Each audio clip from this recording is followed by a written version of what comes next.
The Mets begin the 2004 season in the state capital of Georgia. Turner Field in Atlanta is the site of tonight's game, a festive atmosphere here as opening day is upon us. The Mets and Braves kicking off the 2004 campaign on a beautiful spring night. The Mets are hoping that a healed and healthy Cliff Floyd means beautiful things this season for Art Howe in his second year at the helm of the Mets. Mike Piazza in the starting lineup tonight as a catcher, making that transition to first base. As he does that, they hope that that extends his career and that he'll be healthy throughout this 2004 year. Hi, everybody. I'm Matt Lachlan. Thanks for joining us. This is Geico Mets on Deck as the Mets hope to quickly build from the ashes and rise from the ashes of a season best forgotten. Last year, they lost 95 games. That's over. They begin anew today. And they begin anew with a change in philosophy. Owner Fred Wilpon stated that the philosophy would be one built around athleticism, built around young players, built around pitching, built around defense. The Mets would no longer be a club that would go to the free agent market often and just pluck players and try to patch a club together. They tried that, it failed, now it's building from within. So as that change of philosophy is employed this year, here's a look on how the Mets hope it all plays out.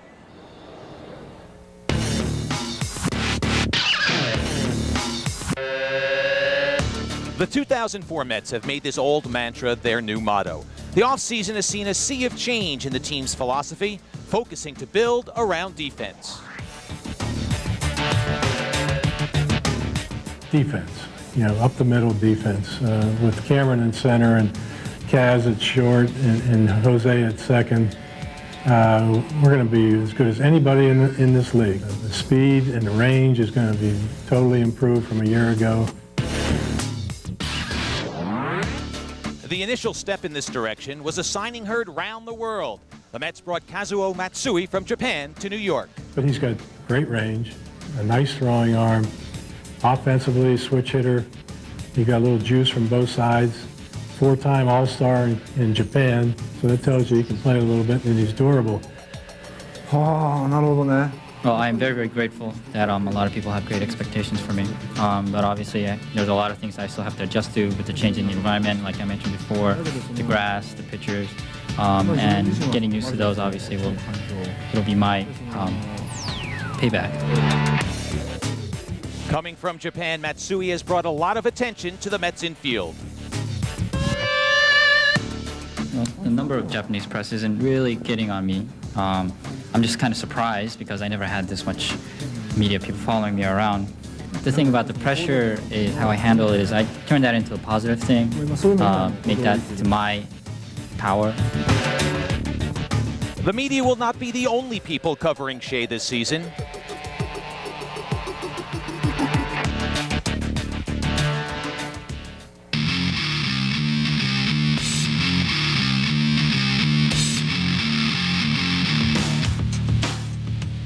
The Mets have a new sheriff patrolling center field, and Mike Cameron does not plan on losing many duels with opposing hitters. But he does hope to win the support of the Mets fans.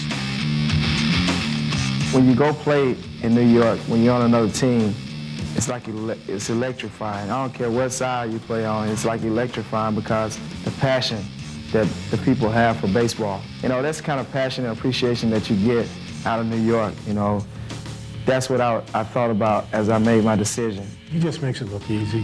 He gets tremendous jumps on balls, and he has no fear factor. I mean, he'll get to that wall, and he'll climb that wall, and he'll make some catches everybody will be watching on Sports Center this year. A lot of great kids!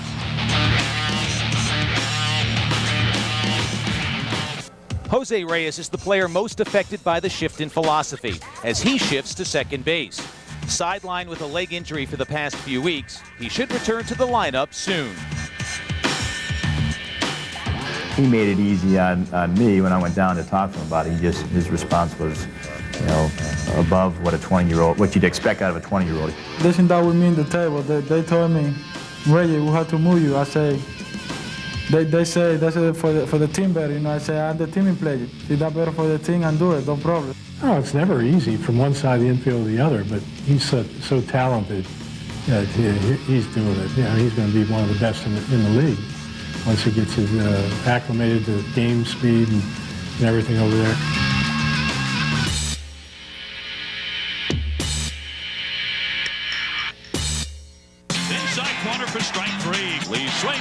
misses at strike 3. The starting pitchers should benefit the most from the Mets' new defense-first attitude. But that's why we improved the defense, because we recognize the fact that, hitters are going to put the ball in play against our pitching staff for the most part. So we better be able to catch it a lot better than we did a year ago. With Jose moving to second, gives us a very athletic middle of the infield, and then Cameron, I think, we all know what Mike can do, and we all know how good he is. It's kind of like, a kid in a candy store, so to speak. You turn around and see those three guys up the middle, and you got to feel good about it. We're definitely going to be better. I don't think there's any question about that. With what we've added up the middle, I think our pitching staff has already gotten better, before we've even played a game. So if we can stay healthy as a whole, then we're going to go a lot farther than we did last year. I know that we are greatly improved based on the acquisitions that we've made and the strength of our defense. But if you look at two guys that didn't play together nearly as much as they should have, in Piazza and Cliff, to me, those are two more acquisitions that we had from the 03 team to the 04 team, even though they're on the team.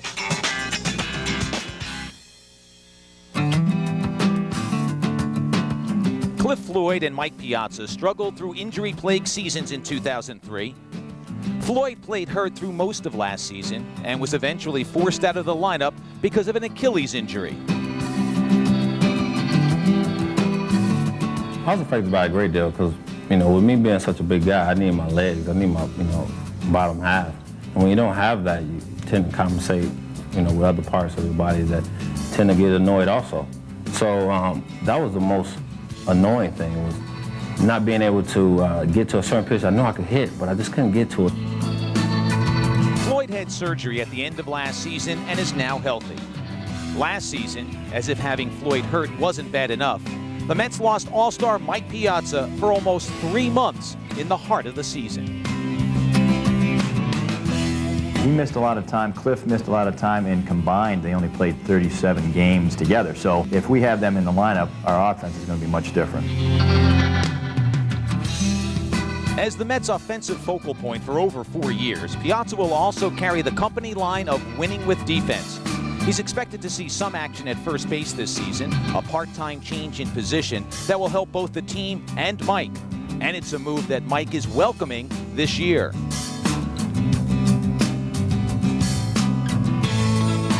I never really wanted to turn it into like this dog and pony show. After catching 10 years and then going over there, the last thing I wanted to do is be thrown into a situation where it wasn't, number one, I wasn't, being productive for the club.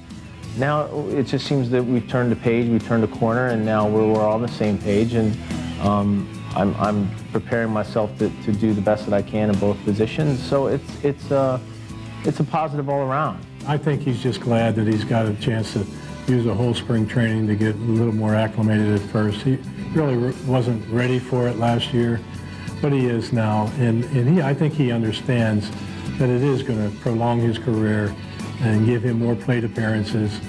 And man, the numbers, who knows what the numbers could be if he gets play 140, 150 ball games. This tried and tested philosophy will be implemented by new faces in the old place and an old face in a new place. It should all add up to the Mets being in a better place in the NL East. I think we're going to be better. How much, we'll find out. On paper, we certainly look better. But I told the guys, paper doesn't win too many ball games. You have to go out there and get it done between the lines. We have a lot of motivated people in our clubhouse right now, and I think our guys want to prove a lot of the doubters wrong.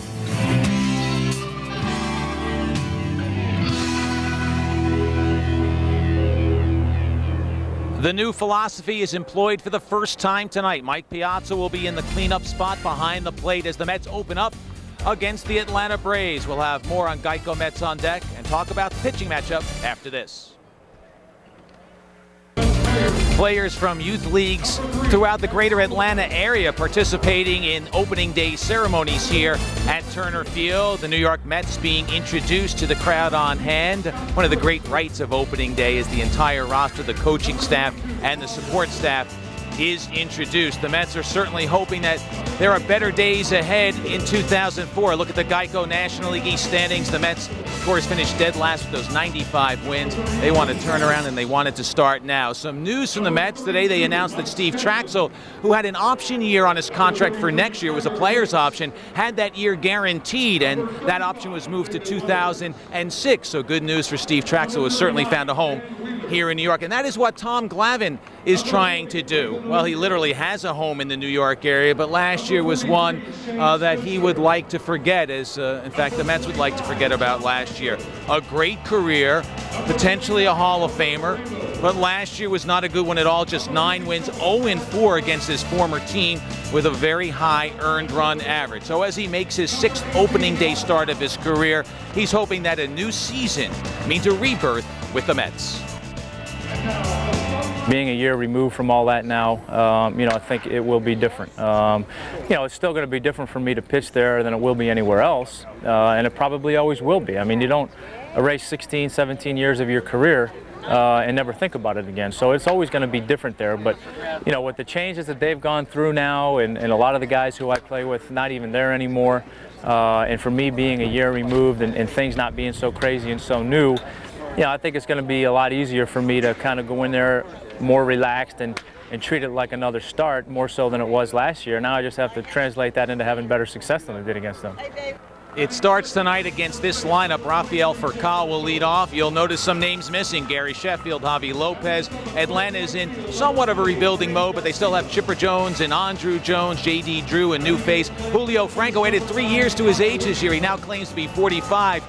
Well, at least 45, but he can still hit with the best of them. Russ Ortiz will be batting in the number 9 position, a pretty good hitting pitcher, and last year he was fabulous on the hill too. It was his first year in Atlanta. He came over from the San Francisco Giants, showed some hard-breaking curveballs. He also could pop that fastball when the occasion came along. You hear the cheers in the background as the Braves are being introduced. That fastball will be in the low 90s.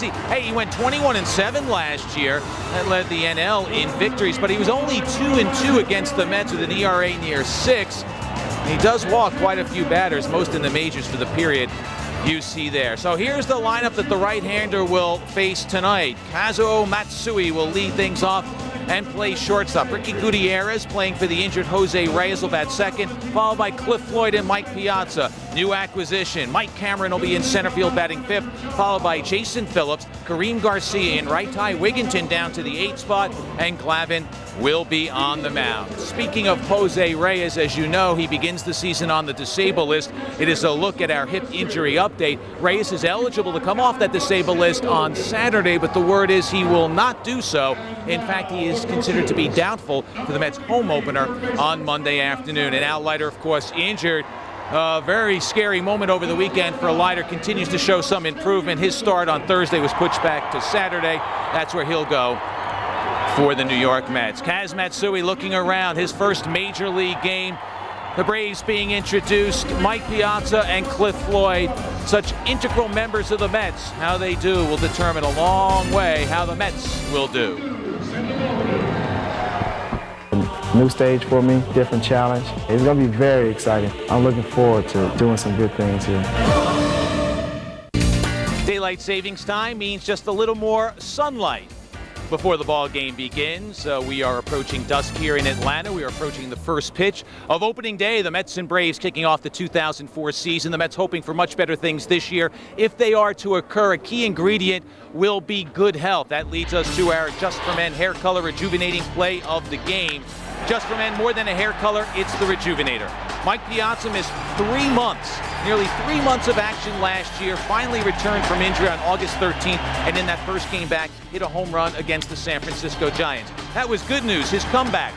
The bad news was Cliff Floyd, 4 days later, decided that he had to shut it down, bothered by an Achilles tendon injury all year long, just couldn't take it anymore, but did end his season on a great note. 4 hits in a Sunday afternoon game against the Rockies, ended up with a .290 batting average, 68 runs batted in. Those two played only 37 games together. If they can stay healthy, they will certainly add some power, some jolt, and that certainly will be good news for the New York Mets. What's always good news is Bob Wischusen. He's on duty tonight at the MSG Sports Desk. We'll send it off to New York after this.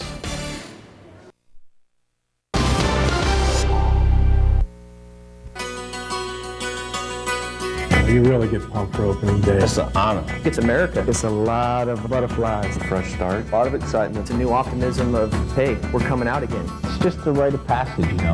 Run up there on that line and hear these people cheering for you. It's something you can't even describe. You want to go out there and pitch well and get your team off to a good start with a clean sheet. And you get to write your own script. You know, you cherish it every year.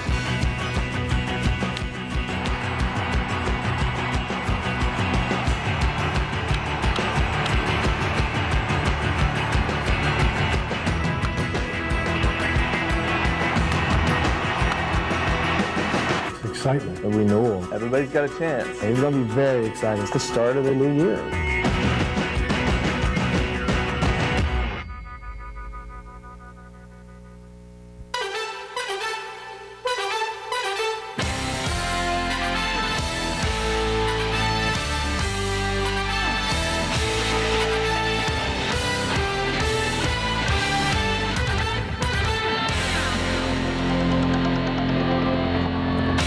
The greatest rite of spring. Opening day is here. The Mets and Atlanta Braves meet at Turner Field in Atlanta, Georgia. The Mets will send Tom Glavine to the hill, making his 6th career opening day start.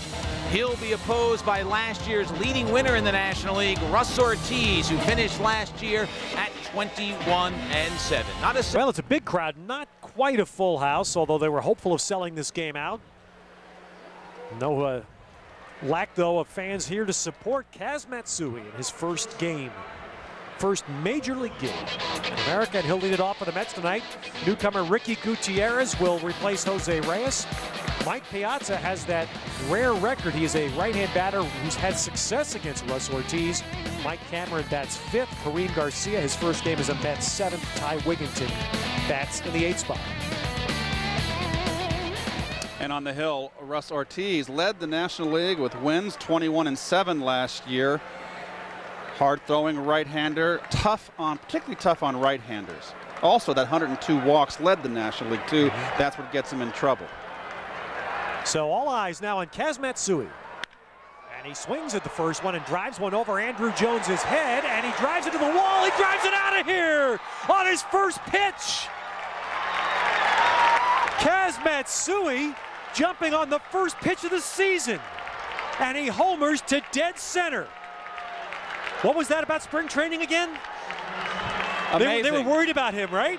They were worried. 192 for spring, struggled all spring. Gets the first pitch, a fastball up, Ted, in the zone, and drills it over the center field fence. Well, that was not in the script. Here's Gutierrez taking a strike. Well, you see the catcher setting up away. The ball's right down the pipe, belt high, outer half. He goes right with it, something he hasn't been doing in spring. Ricky Gutierrez back through the middle, and the newest Met has a base hit. Well, I told the story a little bit in spring training, and it applies again with Kaz Matsui. I saw quite a bit of Ichiro's first spring in Arizona. And the first spring that Ichiro played, I know people have written the batting average. I'm just telling you, the guy didn't hit very well. And teams busted him inside, and the book on Ichiro coming out of that spring was you could get him out with the fastball in. The regular season started, opening day, that inside pitch, Ichiro was lining it down the right field line. And the Mets, of course, can only hope that Kaz Matsui just demonstrated what you will see more of. That, yes, Major League pitching is not going to knock the bat out of his hand. Well, Matsui has to realize one thing is that he's in the leadoff role. There are bigger parks here, Ted, and here's the home run again. You see the fastball right down the outer half. Look at his eyes on the ball. It's that Ichiro swing left-handed he has, kind of opening up and walking almost like running to first base. He has to be careful not to do it too quick. And he certainly did it right there.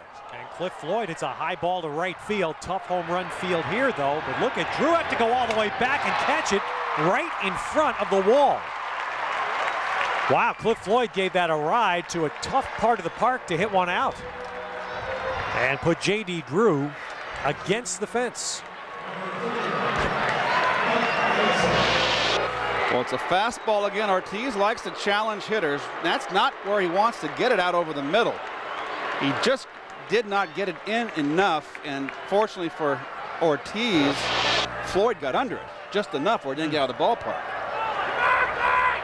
Now, Ortiz struggled, Ted, in spring. He was 1-3 in spring training in 6 starts with an ERA over 6.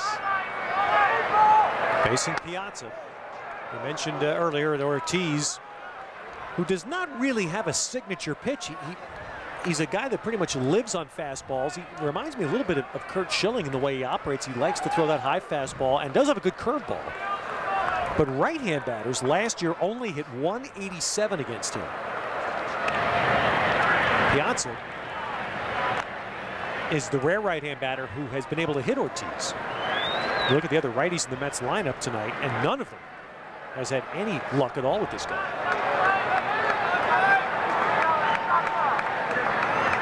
Mike, of course, coming off that blistering spring. And Mike Cameron, who knows his value to this team so much is with his glove, also gets a pretty important spot in the order to hit, Keith. Well, he's probably not a 5th hitter. The Mets are probably 1 hitter shy in their lineup right now, but Rome wasn't built in a day. To right field. J.D. Drew will have a track on this ball, so Ortiz able to get 3 fly ball outs to end the inning, but a jolt for the Mets, and a good one, as Kaz Matsui's home run sends Tom Glavine to the mound with a lead. Twice he took the mound here in Atlanta last year, and the results forgettable for Tom Glavine. He certainly believes this will be a different year. Being a year removed from all that now, I think it will be different. It's still going to be different for me to pitch there than it will be anywhere else, and it probably always will be. I mean, you don't erase 16, 17 years of your career and never think about it again. So it's always going to be different there. But, with the changes that they've gone through now, and a lot of the guys who I play with not even there anymore, and for me being a year removed and things not being so crazy and so new, I think it's going to be a lot easier for me to kind of go in there more relaxed and treat it like another start, more so than it was last year. Now I just have to translate that into having better success than I did against them. Now Tom Glavine still facing some people he played with, but half the lineup that he saw here last year has turned over, as you see Glavine's stats, final stats for last season. Tom had a good spring, even though he was 0-3, had a 2.65 ERA. Starts with a ball to Rafael Furcal.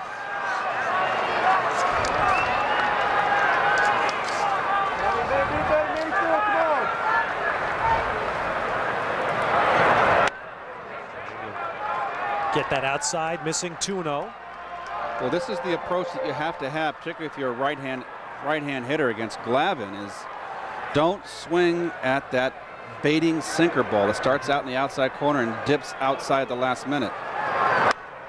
It's interesting they keep track of these things. We know, Keith, everything is tracked in baseball today. Tonight we have a matchup of Russ Ortiz, the pitcher who threw the 3rd most fastballs in the National League last year, and Tom Glavine, who threw more changeups than any pitcher in the league last year. Threw the highest percentage of changeups, 30%. Well, that's his game. Is he takes different amounts of speed off, a little bit here, a little off there, pop you in here, but mainly he lives outside on right-hand hitters. And Furcal chasing the changeup on 3-1, fouls it out of play. So 4 men from the Braves lineup that scored over 900 runs last year are gone, but the top 4 are intact. Furcal, Giles, Jones, and Jones. Key man has to be J.D. Drew. They're hopeful that he'll inherit and replace a lot of what Gary Sheffield gave them in right. Well, J.D. Drew is a year and a half removed from that patella surgery. Furcal, the right center, Cameron unable to run it down, and the Braves shortstop has a leadoff hit.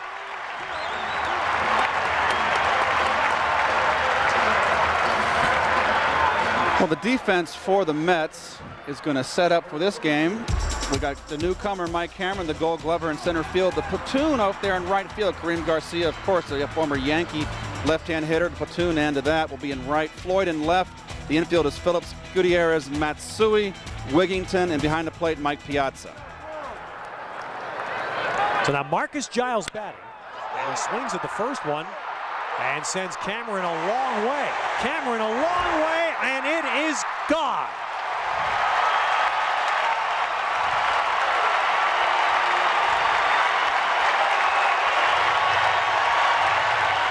So Giles on the first pitch sends it out for 2 runs, and the Atlanta Braves have the lead.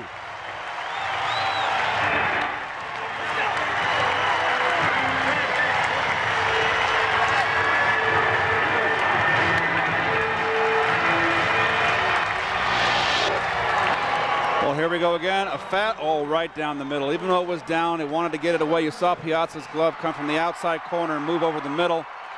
Cameron runs out of room. And we've got 2 bombs to start this Mets season off. Well, it's a nice night. There's very little wind, and the ball looks like it is carried. It's a beautiful night. Yeah. There's Piazza's glove on the outside corner. Watch him come back over the middle. It's down, but out over the outer half of the plate instead on the corner. And that's the difference between the ball being off towards the end of the bat or on the fat of the bat. And Tom knows he can't live over the middle of the plate. Not a lot of guys can. Now, there's no player that was a bigger surprise and more important to the Braves season last year than Giles, both at bat and in field. And he starts in a big way here. Now, Glavine falls behind 3-0 to Chipper. He fell behind to Furcal. Didn't have the chance with Giles. Well, Chipper's going to hit third this year with Sheffield gone. Sheffield was anchored in that third spot, and he walks Chipper Jones. Well, of course, right now, I mean, you just look at Tom Glavine and you can sense immediately that he's going to have to fight the memories of last year. He had 2 starts in this stadium, and they were disastrous. The player that did the most damage to him in those 2 games here last year was this man, Andrew Jones. He homered off Glavine in each of the games here. Tom talked at length yesterday about the experience here last year, how difficult it was on his family. That's where he has to be, right there. And it little, see that velocity, 89.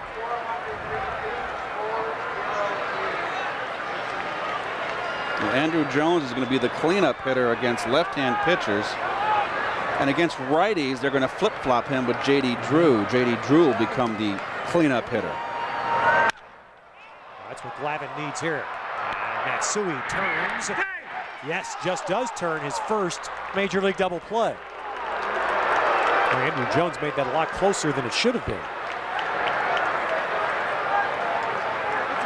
Well, Glavine takes a little something off this ball, and he can field his position. Look at this, perfect throw. A little behind Matsui, but that's good enough. Matsui showing the strong arm, nice pivot. Had to stay back. Nice double play. Speedy runner, got the speedy Andrew Jones. And now J.D. Drew, in a year in which the Braves, like so many teams in baseball, retooled, which meant cut salary. Yes. They wind up putting a lot of faith in this guy. He'll come here and have happen for him what Bobby Cox really demands. And it's there's John Sherholtz, the general manager, who orchestrated these offseason moves with Bobby Cox. But the one thing here, Keith, and I think it's the most underrated part of the Atlanta Braves' success, is that that man demands that his players play. You cannot get hurt and last for Bobby Cox. His players play more games than anybody in the league. And for J.D. Drew, who's spent his entire career being hurt, that's going to be the test. Well, they had to replace, they've lost so many bats in this lineup, Ted. If you look, you lose Sheffield. And Sheffield was the one guy they didn't want to lose. They really tried hard to re-sign him in the offseason, and that didn't work out. Sheffield wanted to move on and, of course, sign with the Yankees. But they lost Vinny Castilla, and they had to get a bat in there, and this was the guy. And he's a native Georgian. So it's a perfect fit. Can he stay healthy? And young enough that he has an upside. Foul down the left field line. I mean, there's no way the Braves can win.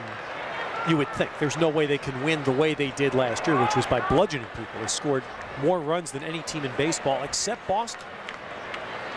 Their pitching fell into the middle of the pack. It was an astonishing way for the Braves to win. Well, with Sheffield, Lopez, and Castilla gone, this changeup there gets Drew and puts an end to the inning. But the Braves give Glavine a jolt. 2-1 Atlanta. So in Atlanta tonight, Kaz Matsui. First pitch he sees homers. Tom Glavine in the bottom of the first gives a 2-run shot to Marcus Giles. And now Jason Phillips will start for the Mets in the second. Now this was clearly, Keith, the most pleasant surprise for the Mets last year, for Jason Phillips, who last year was with the team opening day only because Mike Piazza was suspended. Really didn't come to the team for good until mid-May, took a new position over, and if he hadn't slumped the last few weeks, would have been a 300 hitter. Well, he was a pleasant surprise, not only offensively, but also making the transition to first base, a position he never played, and he did a journeyman's job over there at first base defensively.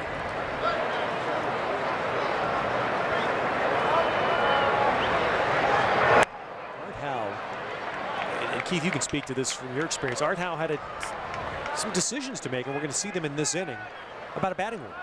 It doesn't just automatically happen. And, for example, the placement of Jason Phillips and Ty Wigginton were big parts of it, as Phillips whacks one into left center, sending Andrew Jones on the run. And instead, it falls between the two. Looked like Andrew was going to catch that. It falls between them, and Jason Phillips has a double.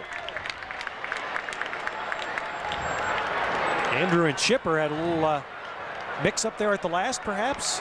Well, it was right in between them, and this was really basically a fly ball. I mean, when he hit the track, and with Jones in center field, Andrew Jones, you got to figure this ball's got to be caught. But I think at the very end here, I think one of them or both of them thought they were going to collide. Yeah. Well, I tell you that, you hit it when you see a fly ball hit in this stadium as Jason Phillips goes into second. He's not going to get many triples. No. But you see a fly ball hit like that, you don't even look at the left field. All eyes are on Andrew Jones. You just figure if a fly ball stays in the ballpark, he's going to catch it. There's Kareem Garcia's first Met at bat. Well, he's part of that platoon, the new platoon in right field. Two former Yankees. Shane Spencer, of course, will play against lefties, and Garcia gets the nod against the right-handers. Back through the middle, it'll send Phillips to third. And so that batting order dilemma that Art Howe faced comes into play right here in the first trip through the order, Keith. He decided to hit Phillips 6. The right fielder, whether it's Garcia or Spencer, will hit 7. And Ty Wigginton, who last year was being counted on as a run producer, gets an awfully tough spot to hit it, the 8th spot. Well, I just think that Phillips handles the bat better. Ty strikes out a lot. Phillips is probably a better contact hitter. He can probably hit and run with Phillips in that hole, in hitting him in that 6th hole, or 6th hole, yes. And you got to put the left-handed bat in there somewhere in Garcia. Right. Now that's what Ty has had trouble with, the good breaking ball and against right-handers. And this is going to be an adjustment for him too, because hitting 8th was something he probably never has hit before, exactly. in that order. And he's not so selective at the plate. He does chase bad pitches. And there's going to be times with a pitcher behind him, they're going to pitch around him. Right, that's what you wonder here. Now, the Braves are playing the infield halfway. Ortiz gets ahead in the count. I'll tell you what, Ortiz has warmed up. I think he wasn't throwing quite this hard in the first inning. He's dialed it up a notch now. He's gotten into the flow of this game. And Wigginton has not fared well, just 1 hit in 12 at-bats against Ortiz, trying to bring Phillips in from third.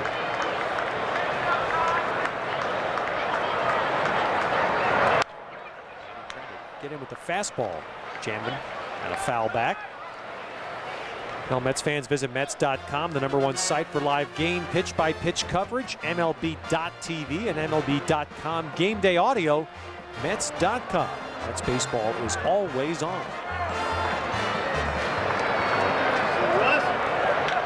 First at-bat of the year for Wigginton in this 8th spot. Becomes a crucial one. Look at the catcher, wants a high fastball. Got him with it. That's how Ortiz makes his living. The high fastball. So he basically went after Wigginton, started him out with breaking balls first 2 pitches, and then challenged him in, and then look at the catcher. He wants the ball up in the zone. He probably wanted it higher. So they feel their scouting report that they can go up and down the ladder on ties, that they can throw up out of the strike zone and breaking balls away. And plus, Keith, you would think, as you hear Glavine coming up, still some boos here, but that history, the fact that Wigginton has not hit Ortiz, the Braves know that. Absolutely. You got probably two of the best hitting pitchers in the National League here tonight, too. Both Ortiz and Glavine handle the bat well. Glavine is particularly a terrific bunter. Well, he can really help himself with a 2-out hit.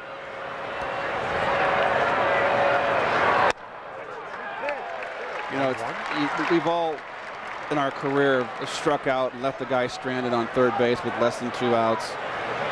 But boy, you just got to shorten up and just put the ball in play, particularly early in the game when the infield's playing halfway or the middle infielders are back. You got to put the ball in play. Ooh. Trying to come inside. It's interesting because the Braves know Glavine well, and their outfield is playing about time as off a field hitter as you can possibly play. Look where the Joneses are playing. They're really giving him a gap in right center field. I would want to see the right fielder Drew over a little more. If you're going to play him that way, play him over all the way. Inside again, and Glavine fouls it. So it's 2-2. And Ortiz is throwing hard. That was a 93-mile-an-hour fastball, and it is just. That's about the tops you're going to get. I mean, Ortiz is pretty much a 91. That's plenty. Guy. Yeah. That's plenty.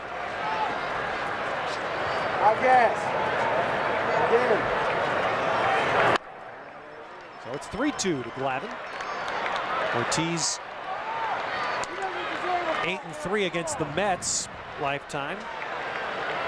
Knows that Matsui's looming if he doesn't get this pitch over to Glavine. Well, you know what's coming here. If anything but a fastball, he gets chewed out here. He's coming with a fastball.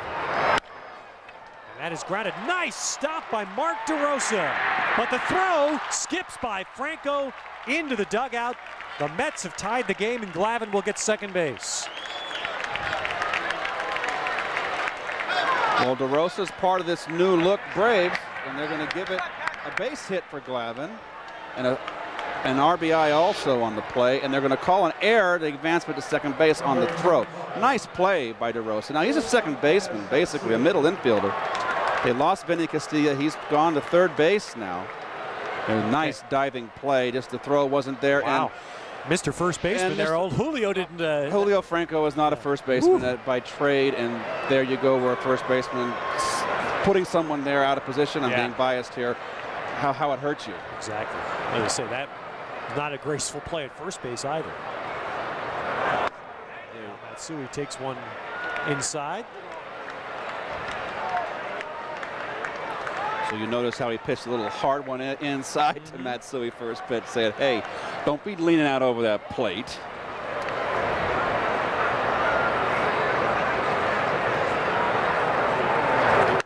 Matsui, the first pitch of the season. Oh, there it is. He becomes the third Met in Met history to hit a home run in his first at bat. In the big leagues. In the big leagues. Mike Fitzgerald back in '83 and Benny Ayala in '74. There's two good names, Benny Ayala. Matsui goes around. Larry Young not asking for help. Right away rules Matsui goes, and it's 2-1. Well, let's see. Tough call right there. I could have gone either way. One thing I've noticed when I've moaned and groaned about it, it's anything close on a check swing is a ring up net today. I don't like the fact home plate umpires make that call.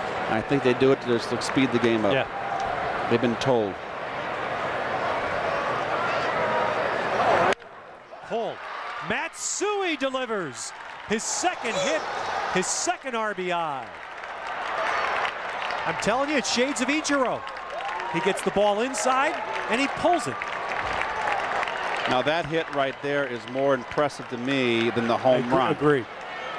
Because this is a man out there throwing hard, and that is a fastball in the inside corner, and he turned on it. This is right there in the inside corner, and he just, watch him right here. Very good. He has that swing where he opens up, rips it down the right field corner, RBI double, 2 for 2, 2 RBIs. Keith, it's frightening how similar in 2 innings this has been to what Ichiro experienced 3 years ago. I mean, last week, the talk about Matsui was wondering, should he still hit leadoff? You know what a load off his mind that is? To get off to a start like that after the spring he had? I don't care who you are or where you're from. There's got to be pressure coming here, particularly for him with all the Japanese press here. He's a hero in is back in Japan.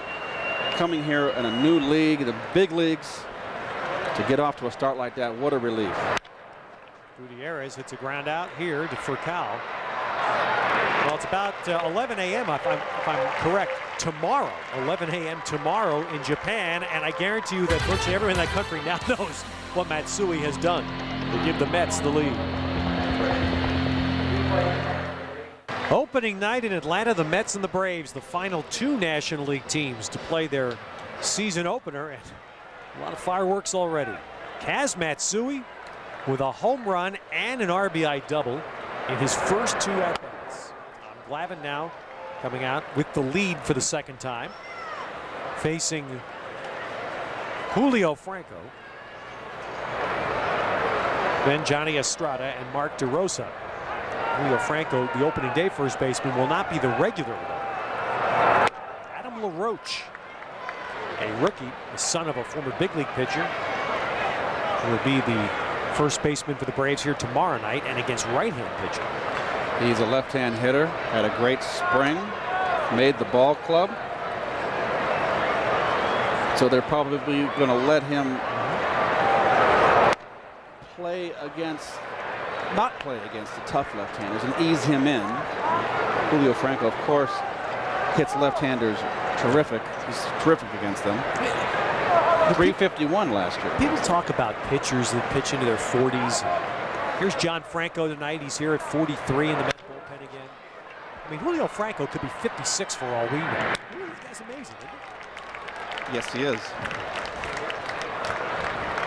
It's amazing. The guy's in great shape. What they said in the paper today, he had less body fat this year than last year. He's 46. And Tom Glavine still pitching under the watchful eye of his longtime coach, Leo Mazzoni. Leo's quote brought to you by Tri-State Consumer Auto Insurance.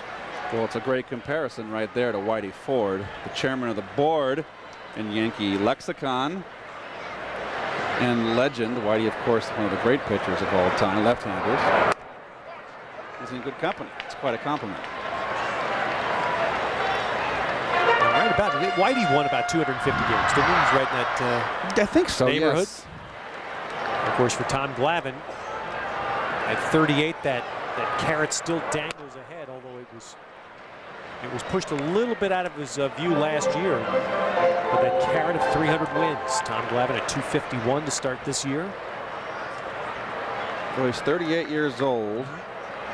He needs to have a big year this year if he wants to get 300. A shot right to Ricky Gutierrez. Throws out Estrada, and they're 2 down.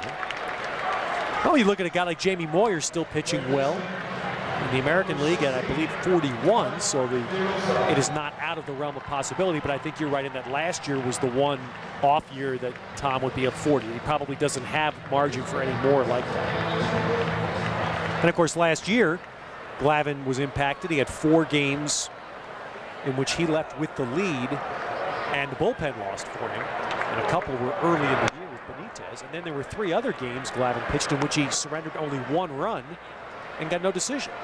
So, one of the odd statistics with Tom last year was that someone that puts the ball in play as much as he does, he's not a strikeout pitcher. He only gave up 2 unearned runs last year, and that was in 1 game against Arizona early in the season. given the Mets defense last year. That's really surprising. And the point I made is not to try to disguise the fact that it certainly was a struggle for Glavine last year. Tom had more than his share of off games, which is what contributed to the high ERA. But there's no question that the win total, the loss total was probably fair. The win total could have been, with help, could have been higher.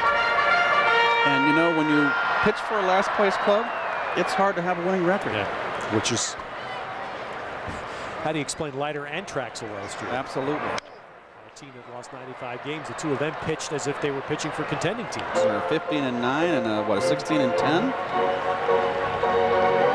If you just joined us here on Mets opening night, the Mets today extended a new contract for Steve Traxel, basically guaranteeing that Traxel will be pitching for the Mets into the 2006 season.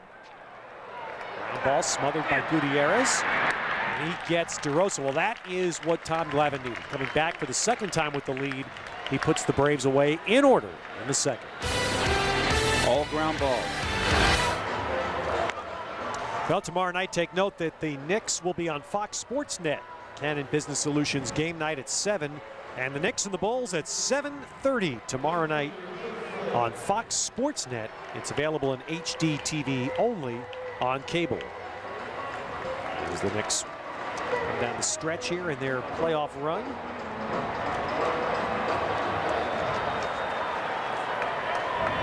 Cliff Floyd will start things here. That should be just about, I'm trying to do the quick math here, they should be just about poised to clinch that spot. 3.5 games ahead of Cleveland here with just a handful to go. Well, Cliff Floyd takes a strike. Cliff nearly hit one out in the first inning. He put J.D. Drew up against the wall in right field.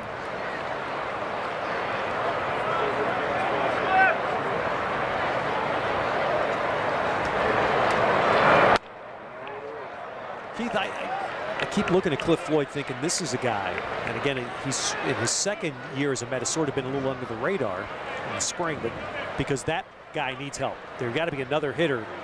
Agreed. With Piazza, and this is the guy. There was a decision for Art Howe to make who to hit third.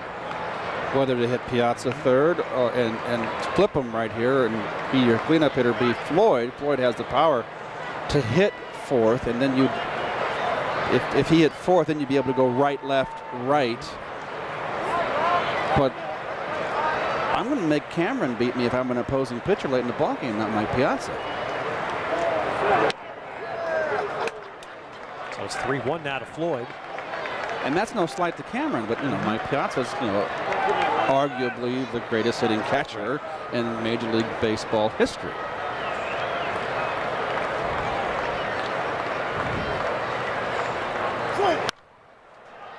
Three and two. Cliff's got that big swing, long swing, likes the ball down and out over the plate. And he has also hit, as you see Mike Cameron, he has hit Ortiz well. He's 8 for 23 with a couple of home runs.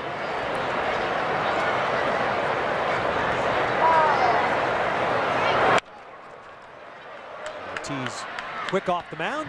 Gets the first Met here in the top of the third. So the Mets on opening night here facing the guy that was the winningest pitcher in the National League last year. Ortiz won 21 games, coming over in a trade from San Francisco. And since the All-Star break of 2000, he is the winningest pitcher in the National League, a fact that I think not many would know. 62 wins since the All-Star break of the 2000 season. He had great run support last year, and all Brave pitchers did. 5.68 runs per start for him last year. That helps. Here's Piazza. And Piazza to left center. They'll just watch that one go. Well, he just missed one in the first inning. He didn't miss that. And it's 4-2 Mets. And what's amazing here in the first 3 innings is how this team is swinging against a 21-game winner. And a Met club that lost 8 out of the last 9 of the spring training games and appeared flat. It just goes to show you, get up here in cooler weather when it counts, you get rejuiced. And Mike is that close to having 2 home runs in this ball game. Now he needs 4 home runs to catch Carlton Fisk. 359 lifetime for Piazza. He's 12th among active players on the home run list. Oh, hanging slider. You saw it, folks. Right down Broadway. And you don't do that to Mike Piazza. So lots of positives this opening day so far for the Mets. Cameron flied to right his first time.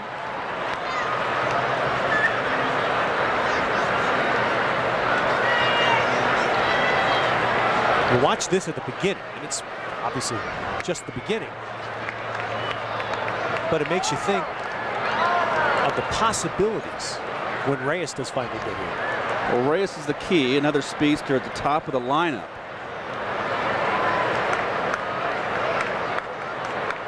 There's no question. Missing him hurts. Cameron drives one to the hole, and that's special. Mike Cameron, of course, a native of LaGrange, Georgia, bought 70 tickets for this game tonight. Which means to me that LaGrange is empty. It's just, ain't nobody at the 7-Eleven in LaGrange tonight. They're all here watching Mike. I tell you what, this was a fastball in the inside corner that he turned on. There's not anybody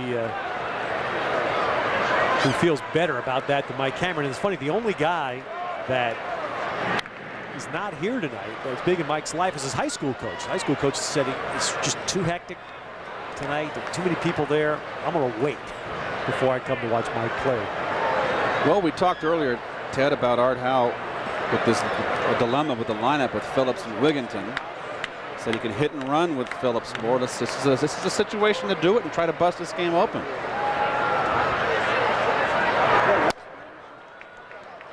This will be a situation to watch as long as this lineup stays like this, Keith, is that, you know, with Cameron's speed and Jason's lack of, this is why Art Howe is putting this pair as in this combination. You're going to see a lot of hit and runs here to try to keep out of the double play that plagued Phillips. Phillips puts the ball in play.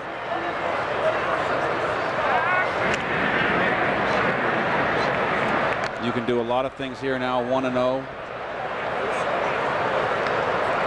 You can hit and run, or you can give Cameron a chance to steal the bag. Pouring up a Cardinal, I'd like a hit and run right here.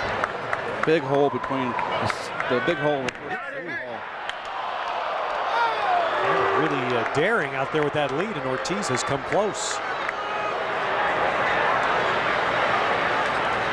And just so you know out there, Mike Piazza's home run was 421 feet, and this is a close play at first.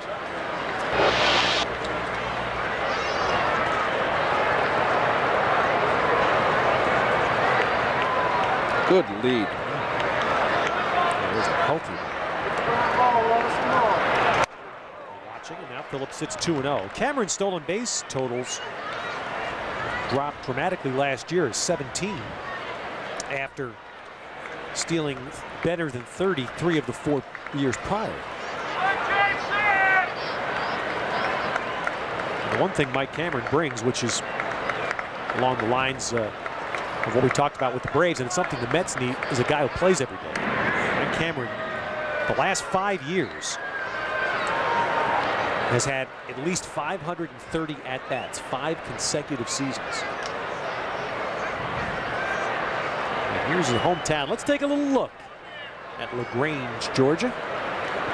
Just over an hour southwest of Atlanta.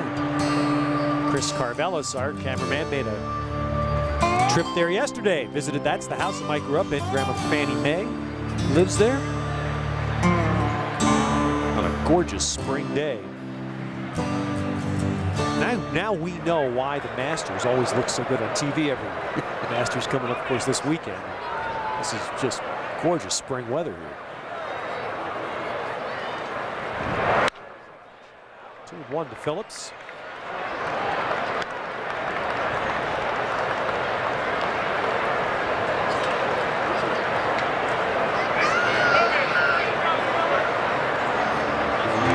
That's the Little League field that Mike grew up playing at. Remember your Little League field in South San Francisco? Certainly do. Pacifica, actually. In Pacifica. Ooh, down the coast. I was just in Pacifica. There, a little wind there, huh? A little fog, too. Yeah, exactly. There'd be a wind player. There goes Cameron on the 2-1 pitch, and he is in easily. Well, you know, obviously with Matsui and Reyes at the top of the order, the Mets hope that this becomes more a part of their game. But it's not to be overlooked that Cameron can inject the same thing in the middle of the order. Well, gets a good jump here, doesn't look back, so this is a straight steal. And as a hitter, you always love it when you see someone stealing and you take for him and it's a ball. Now it's a 3-1 count. If it had been a strike, now it's a 2-2 count. And Juan Cruz is up in the bullpen for Atlanta. They newly acquired late in spring from the Cubs. Had to bolster their bullpen. That's an early call down there.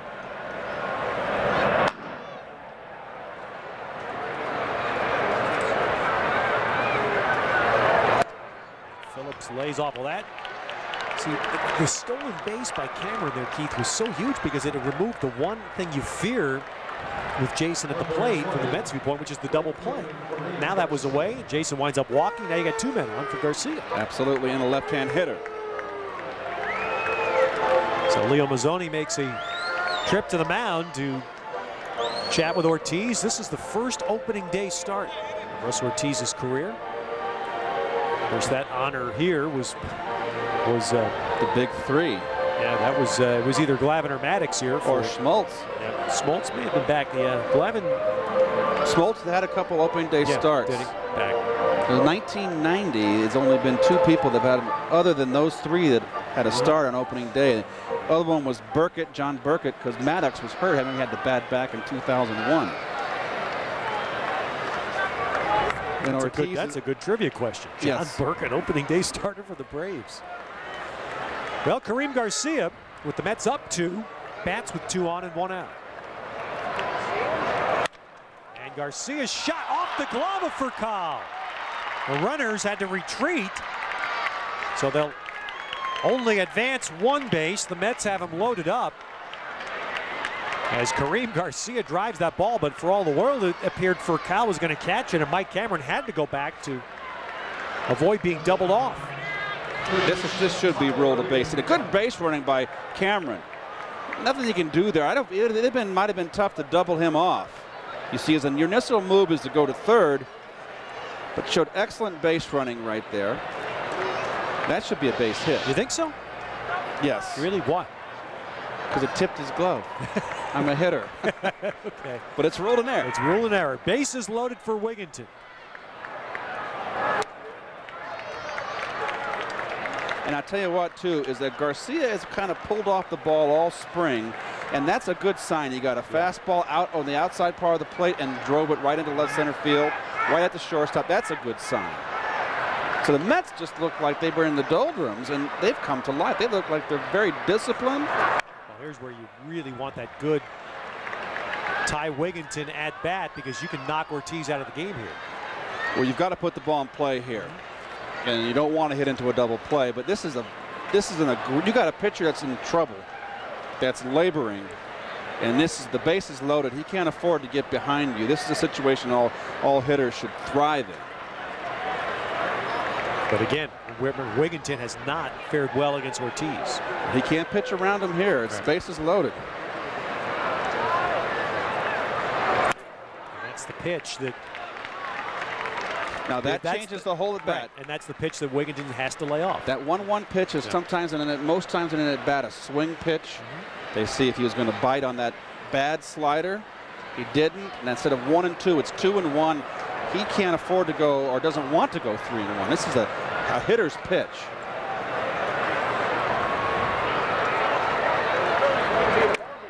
Missed badly. 3-1.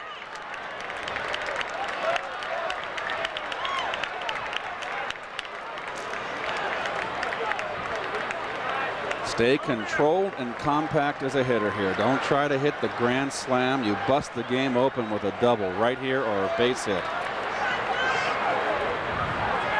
Cameron, Phillips, and Garcia, the runners. One man out.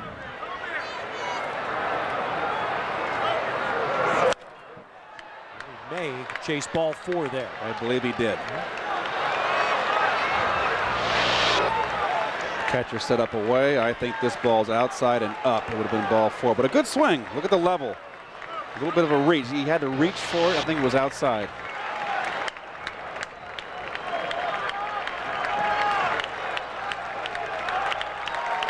So 3-2 to Wigginton. Bases loaded, 1 out. And he lays off, takes the walk, and the Mets have a 5-2 lead. And even though the pitcher is coming up, Bobby Cox is going to make a change right here. Well, I don't agree with the pitch that you're going to make. You're in trouble, and you're going to make a 3-2 slider.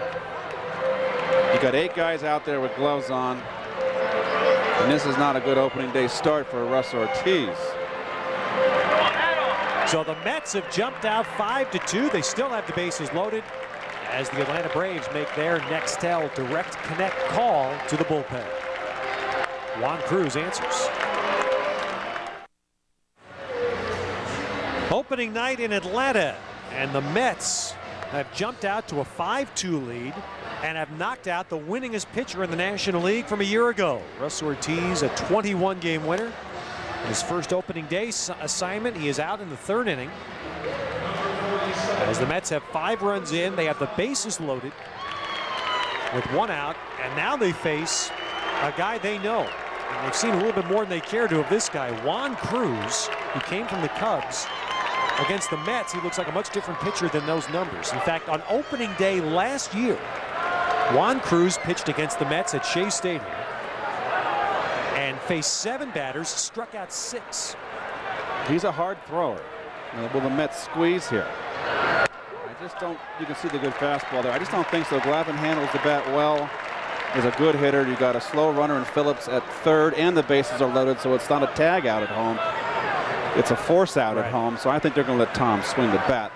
They're playing back in up the middle for a double play and in at the corners.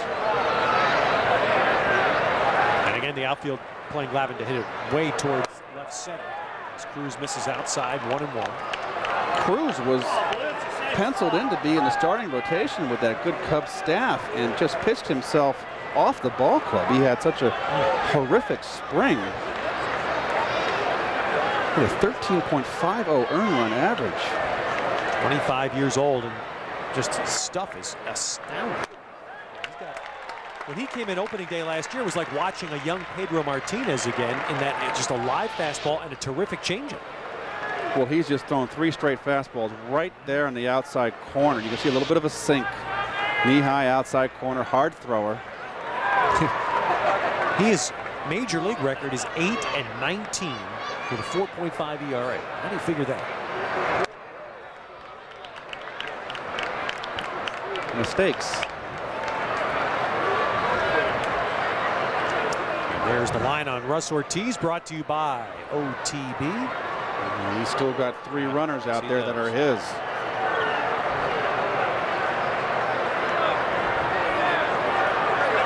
Glavine really shortening up here, and he delivers a caught by Furcal, and back is Garcia. Boy, Tommy really hit that one well, and this one Furcal did not miss.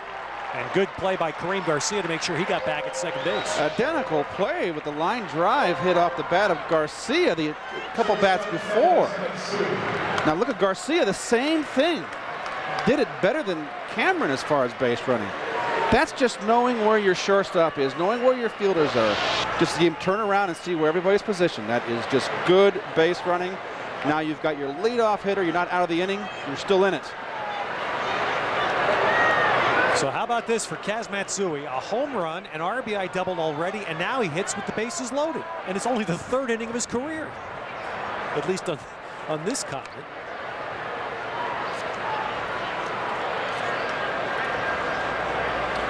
Well, we're going to show you his 2 hits. First pitch of the game. First inning comes the 3rd Met to hit a home run in his first at bat. And then this in the second inning, double down the right field line. So he's off to a terrific start after having a very worrisome spring.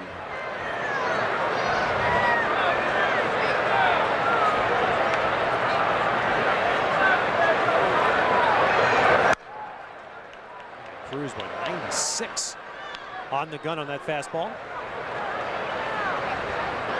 So what do you think? I'd say Matsui's good for what? 75, 80 home runs now? Oh, all he needs to do is be a spark plug in that order, much like Mookie Wilson and Dykstra were to us in the 80s. Get on base, make it happen. I mean, that's the thing. You look, when you see Kaz Matsui, when you come to Shea on the first homestand, you see him in person, you recognize this is not a guy who's built to hit a lot of home runs. It's not going to be his game. There's bigger parks here, even though the parks are a lot smaller now in the major leagues. He's a little guy. He's a leadoff hitter. Any home runs he hits is bonus. Just outside, 2-1. That's precisely the point. You can see already a good eye at the plate. Can't see the ball game with that sign up in front of his face.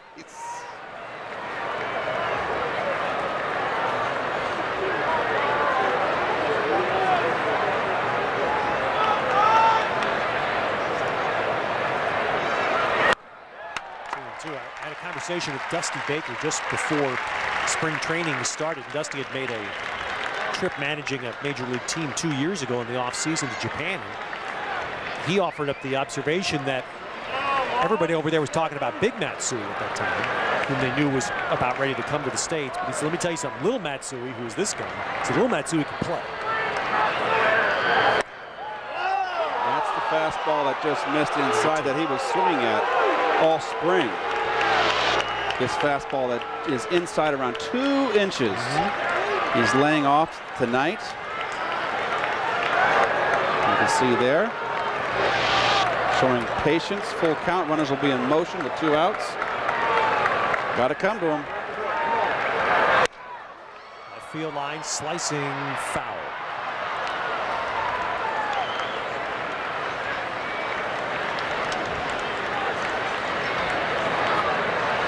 The surprising thing about Matsui is the last 2 seasons in the Japanese league, the amount of strikeouts that he had. Struck out 112 and 124 times, and they only play 140 games over there. So that's alarming. But what I see right now is a lot of discipline. Takes the walk. And of course, that was the other part of the equation, is that he, like Ichiro, he is not a high walk guy in his Japanese career, but Matsui walks here to bring in the 3rd run of the inning. And the Mets have a 6-2 lead. His 3rd RBI.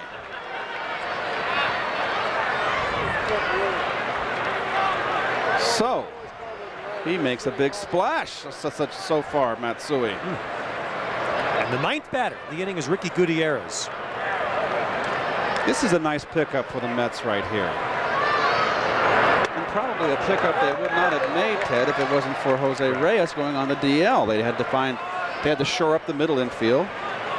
And a pickup I don't think they would have made, Keith, without the strong recommendation of Don Baylor, who had Gutierrez in Chicago and spoke so highly of him to Art Howe. 1 ball, 1 strike. It's great to see Don Baylor. Lost a lot of weight, Don. Yeah, rough way to go about doing it. Yes. But great spirits, healthy. Had a nice ovation here when he was introduced before the game, because Don was a successful hitting coach here for a year, and they don't forget how well he worked with Chipper Jones. And Chipper Jones, a good right-hand hitter. And this is the problem with Cruz, is that he throws very hard and just has not honed the strike zone down, and he just gets behind the count and he's got to come to hitters. Nasty pitch there. 2-2. Now let's take a look at this on the Panasonic digital replay. Well, it's right to the catcher's glove, and that's Johnny Estrada back there, the rookie catcher. Part of that He was the only one in that Kevin Millwood trade. To the right side, smothered. Franco flips. Oh, nice play. Again, not artistic, but what the Braves needed to finally put into this inning. So the Mets started the inning with Piazza's home run, and they put 2 more on the board.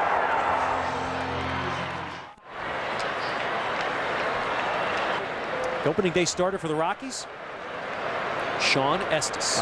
Yes, I saw that. Of course, was a Met 2 years ago, and was a Cub last year. Was really out of the mix the last 2 months of the season. There was kind of out for grabs this winter.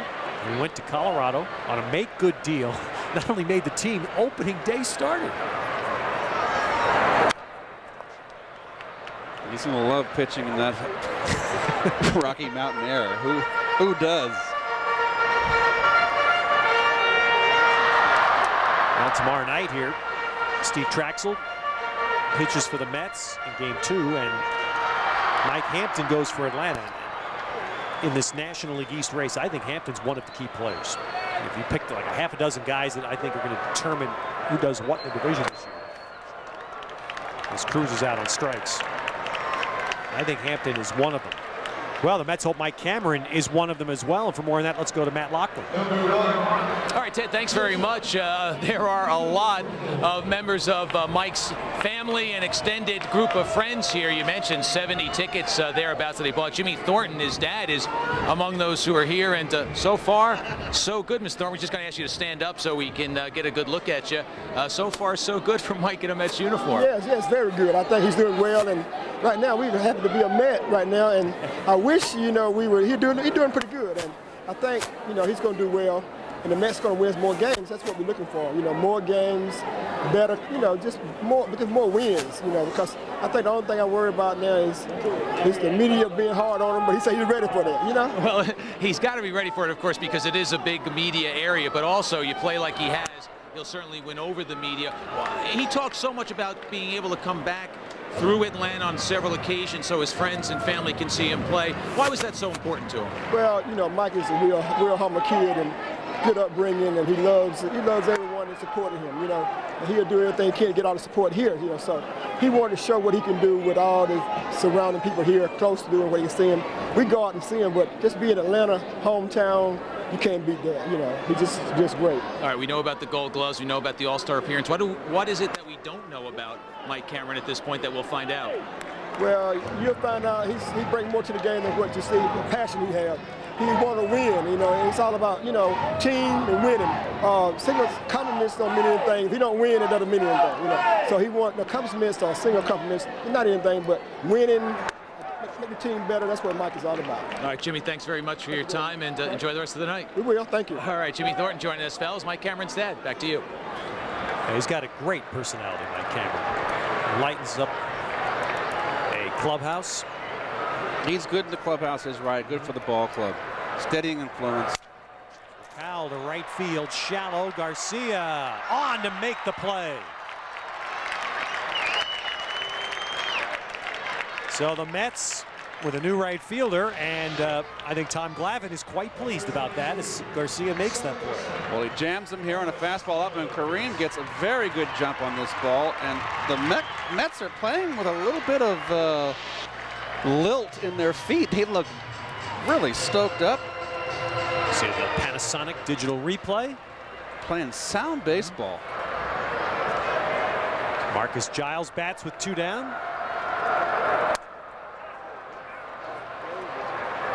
Marcus Giles, a week and a half before the end of spring training, had to have all 4 of his wisdom teeth pulled.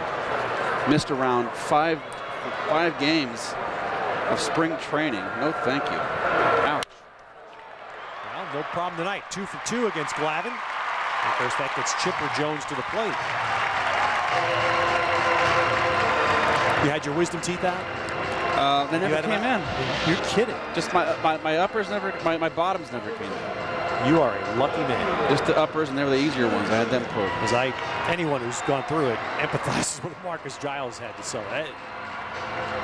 And boys and girls at home, if you're listening, get them out now. It's a lot easier. There's a new addition here at Turner Field this year, a big drum in center field. Oh, that'll be good on a day game. And, yeah, exactly. Especially if they go bring that guy in from Cleveland. Oh. What's his name? I forgot the fella's name. The big guy in Cleveland used to sit in the old stadium out in the bleachers and pound that drum. Stay away from the martinis and Manhattans for day games here.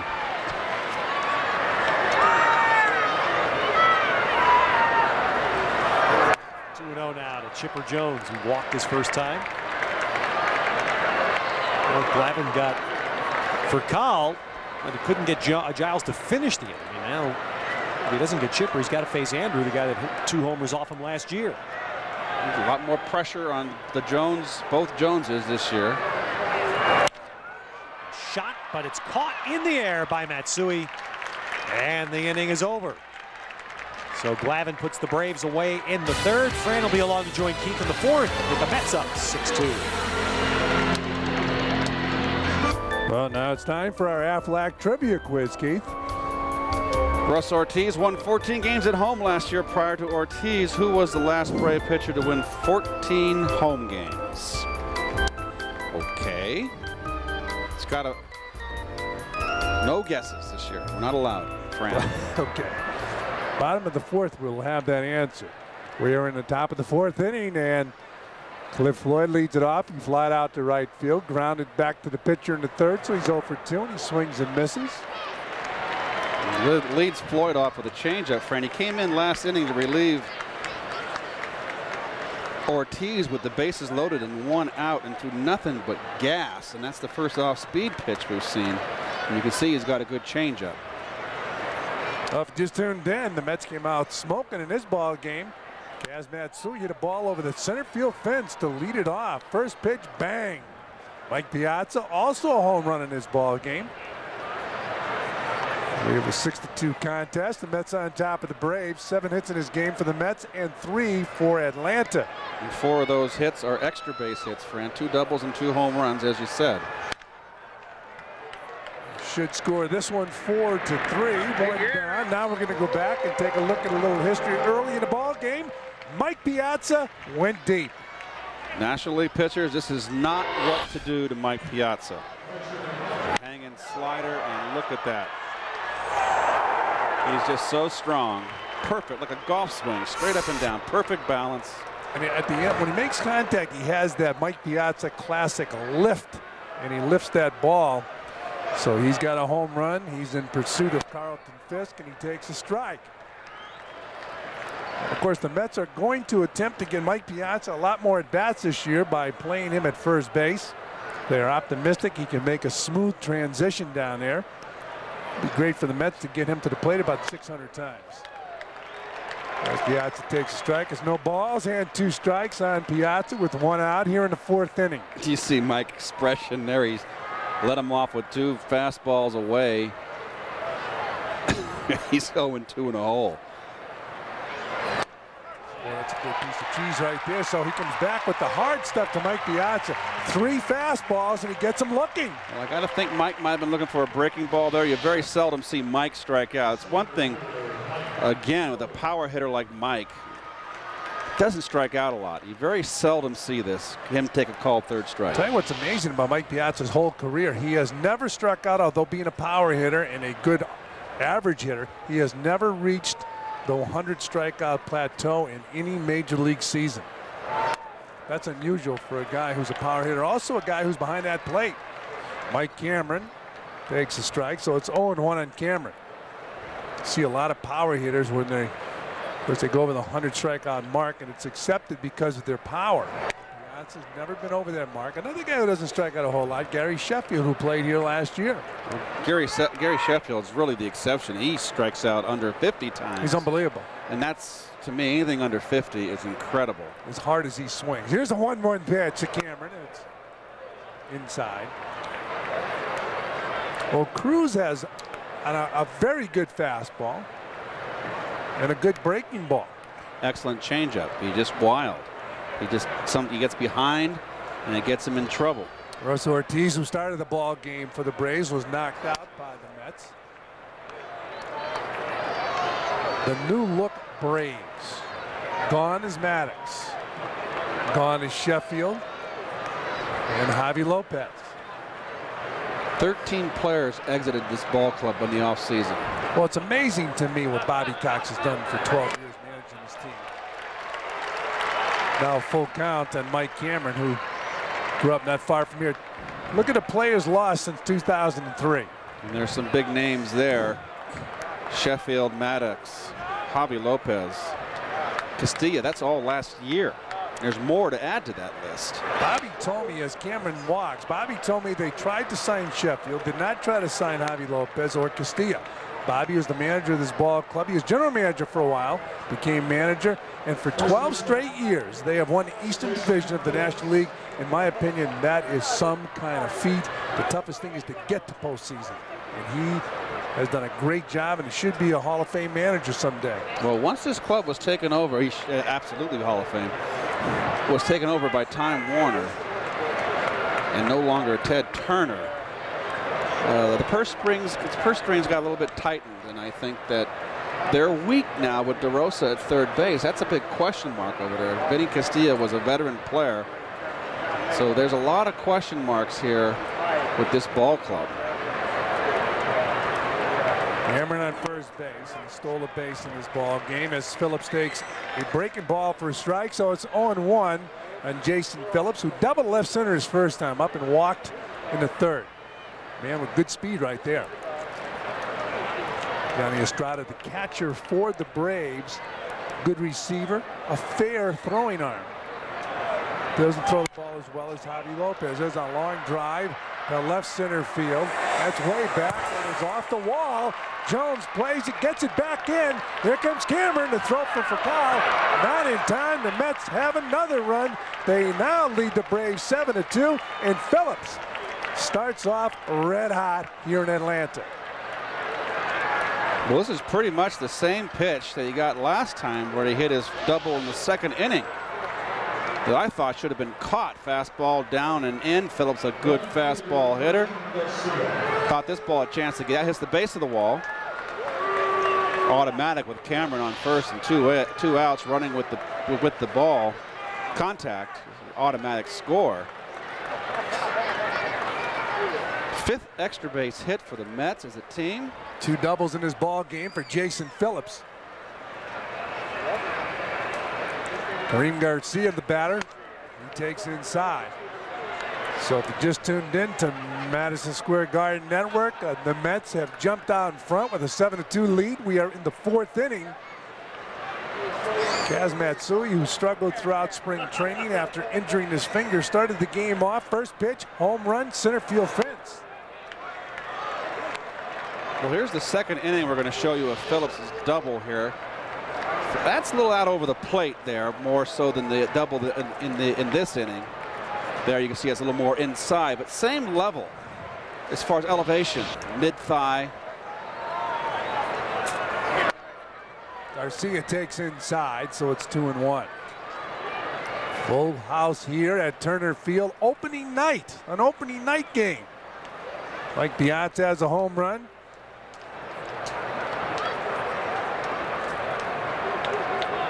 He's a great lift when he's on. We've been talking about him being focused and locked in throughout spring training, and when he's on, he has that lift to his swing that really drives that ball in a terrific follow through.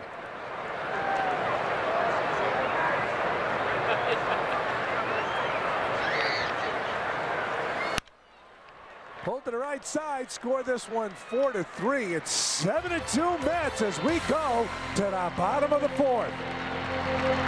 Jones leads it off for the Braves here in the bottom of the 4th inning. Mets with a 5-run lead.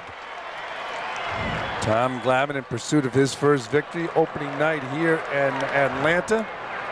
Tom was a mainstay with these Braves for many years.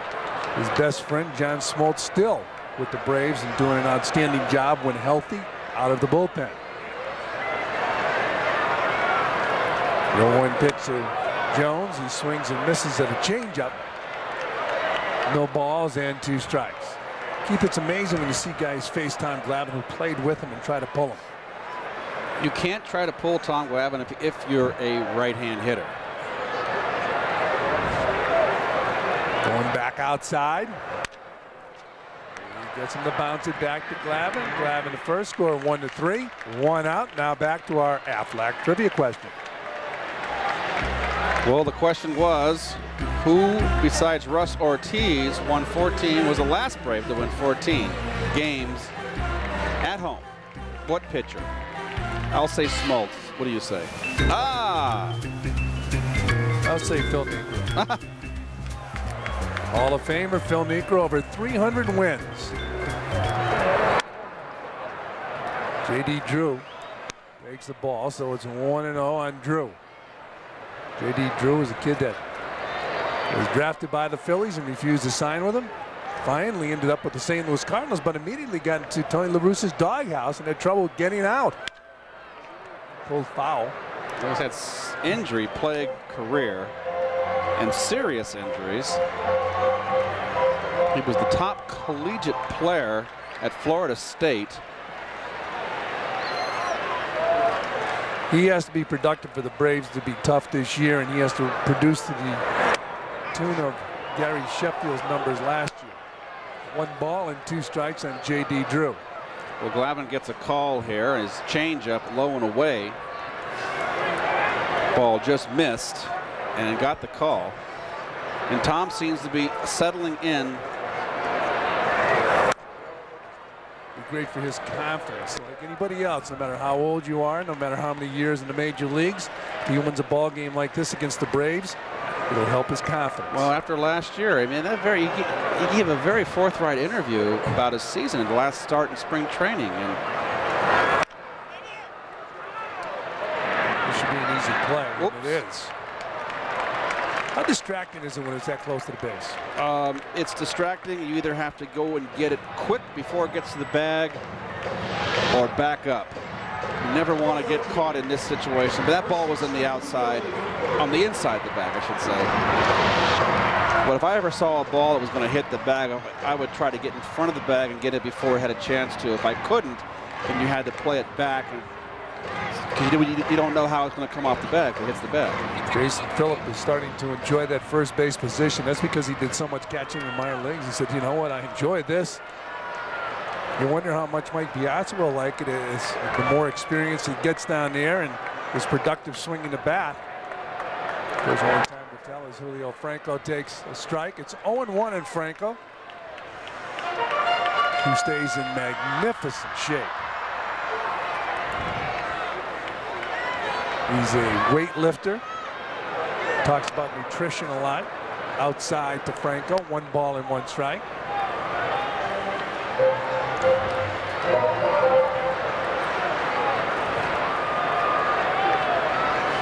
Franco played 103 games last season at age 45. I'm sorry, 46.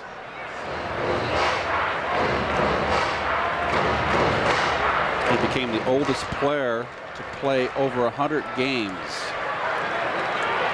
That's a testament to his physical condition. President of the United States George Bush was the owner of the Rangers when he played there, and Franco was one of his favorite players as he used to fly a ball at Garcia in right field. So Glavine cruises. Braves trail by 5. We'll be back. Advisor. Gorgeous night in Atlanta, Georgia. Opening night game for the Atlanta Braves against the New York Mets. Ty Wigginton steps in to lead it off here in the top of the 50. Takes up high, ball 1. Wigginton struck out and walked in his ball game. Struck out swinging in the 2nd inning.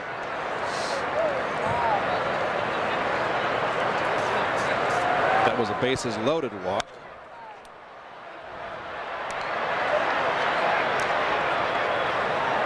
And enter the Amtrak Acela home run inning sweepstakes. Just send the postcard to the address on the screen. If you are chosen and admit it's a home run in the 3rd inning of a home game, you will win tickets to an upcoming game. If the home run goes over the Amtrak Acela sign on the right field fence, you will win 2 tickets to an Amtrak Acela destination. Enter today.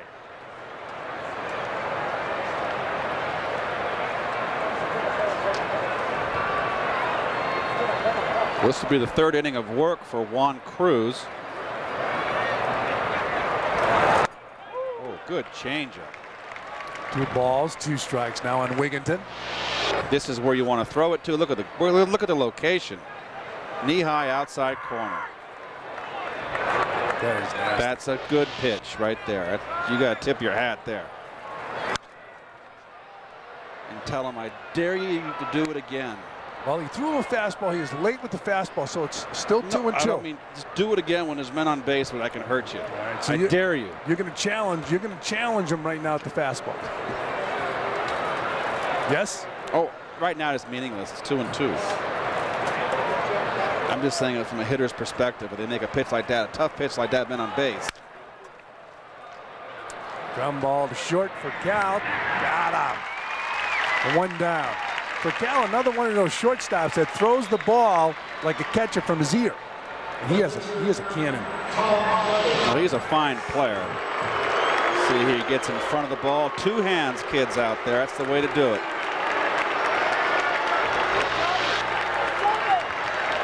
Tom Glavine will be the batter now as you look at for Cal at shortstop. Glavine greeted by the boos from the Atlanta Braves fans. Bounces the ball right back to Cruz. Easy out. 2 down. You know, it's funny talking about the reaction to New York and Tom Glavine. Between innings, they had a jukebox survey up on the board. 3 songs. Which one do you like? The first one they put up was from a magnificent Hall of Fame artist, Billy Joel, but it was New York State of Mind, and the fans booed. They were in Atlanta. Charlie Daniels won. Of course. We're close to Tennessee. Kaz Matsui made an impression here in Atlanta. First pitch he saw, bang, over the fence. What's that say, Keith? Go Matsui. There's a change for a strike. Well, here's the first inning home run. The first pitch. Fastball up and over the middle and over the center field fence. How about that? So all spring training sins were forgiven with 1 swing of the bat. There was some concern down in spring training. Of course, 1 swing of the bat doesn't make a season, but there were really some concerns about Kaz Matsui, and he said, let me answer those concerns with this pitch. Well, it has to be a relief. We were talking earlier with Ted, Fran, that I don't care who you are, hitting 192, coming here from Japan. He might have 3 hits in this game. How about this? Go for 2 as he does. Matsui going into second base with a double, his second double of the game. He's now 3 for 3. He's been on base 4 times. Well, this is what you want from a leadoff hitter. This is a breaking ball hanging over the middle, right down the pipe, and Matsui stays right on it. Nice level swing, right into the gap. Runs hard out of the box, automatic. You know, it's a stand-up double. Had the thought for 3, didn't get to the wall, so he held up for 2. So Matsui on second base, 2 men are out. Let's have a 5-run lead here in the 5th inning. Ricky Gutierrez fouls the ball back. He singled up the middle his first time up, and then he grounded out to short and grounded to first. And he grounded to first with the bases loaded to end that 3-run 3rd inning on a terrific play. He was robbed of a 2 RBI base hit by Julio Franco.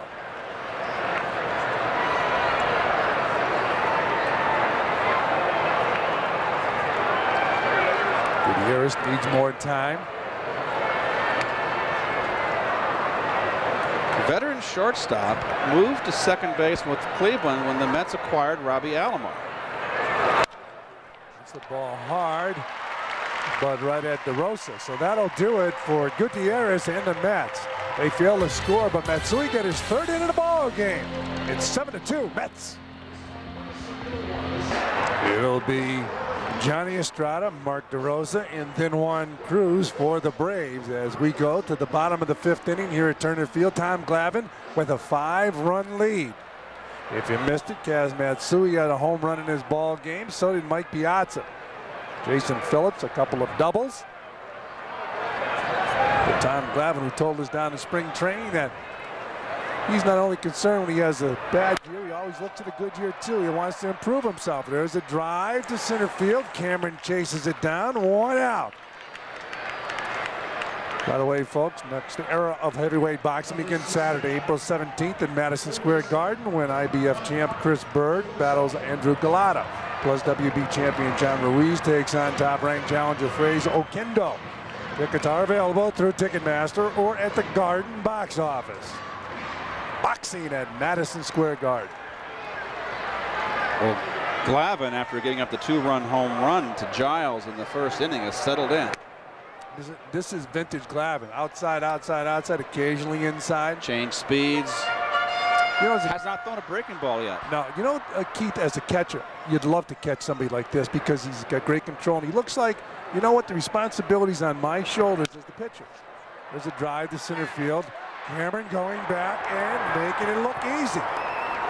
Well, this is one of the big acquisitions for the Mets in the offseason. They had to get the defense up the middle, particularly in the outfield. They had to get someone out there to cover the ground. And look, he runs a long way for this ball and gets there in plenty of time. And it's routine. Ball's in front of the wall on the track. People talk about Cameron the same way they talk about Andrew Jones as far as defense is concerned. He can go get him. Jack McKeon, the manager of the Marlins, had him in Cincinnati and said he did not want to trade him for Ken. He didn't want to put him in the Ken Griffey Jr. trade. And we're going to have a pinch hitter for Juan Cruz, and it's going to be Jesse Garcia, who is their utility middle infielder. Can play third, short, and second.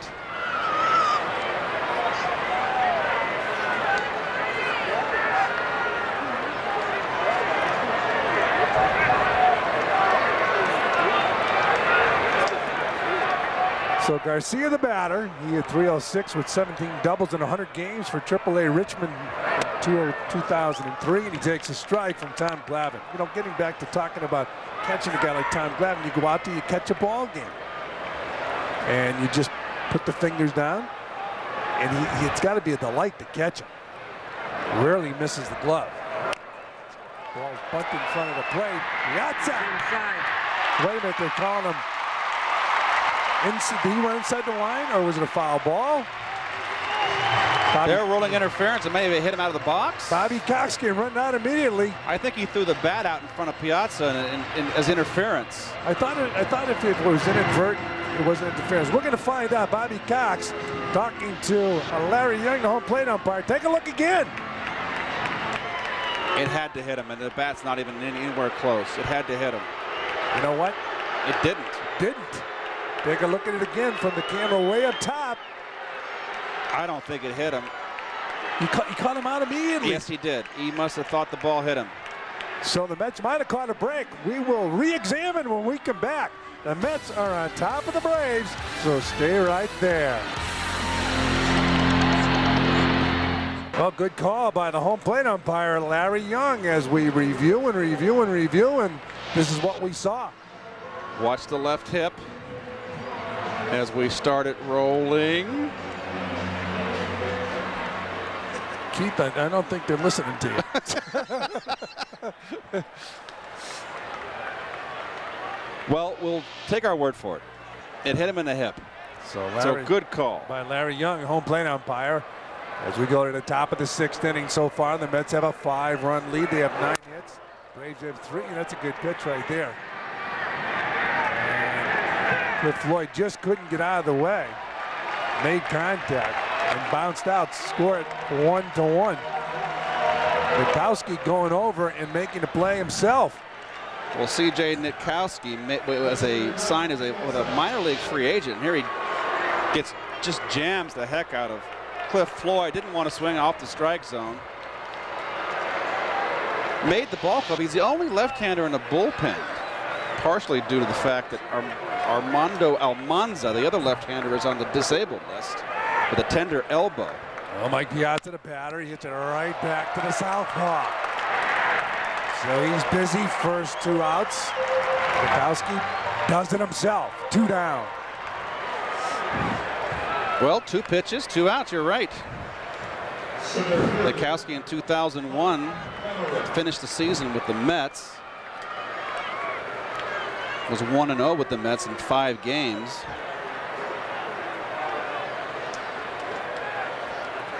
Mike Cameron, the batter. Mike growing up in the area, a Brave fan. One of the reasons he signed with the Mets is because they would be able to get him back home and his family could watch him. Go up to New York and take in some Met ball games at Shea Stadium as he takes outside 2-0. So far in this game, he's been impressive. He's impressed everybody in baseball with his defense. Well, that's a given. Yeah. It's so important for the Mets to pick up a guy of Cameron's caliber in center field.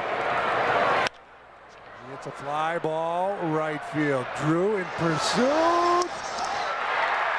Did he catch it? Yes, he did.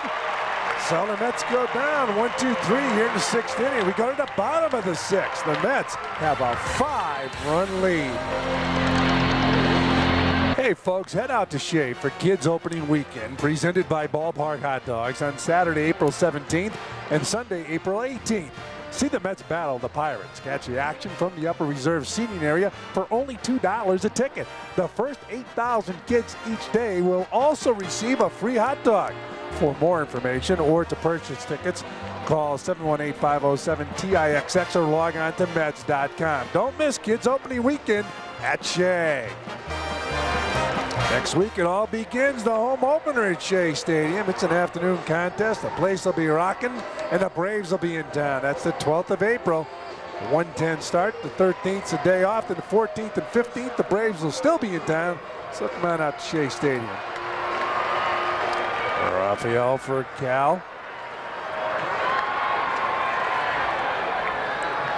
Well, Glavine going into his 6th inning of work has thrown 63 pitches, which is very Tom Glavine-ish. That's a 12.5 pitches per inning. And there you see the Mercedes-Benz run scoring leaders of the National League last year. For Cal finished 3rd with 130. That was a career high for him. He had a super year offensively and defensively as he fouls it off. By the way, league leaders brought to you by Mercedes-Benz.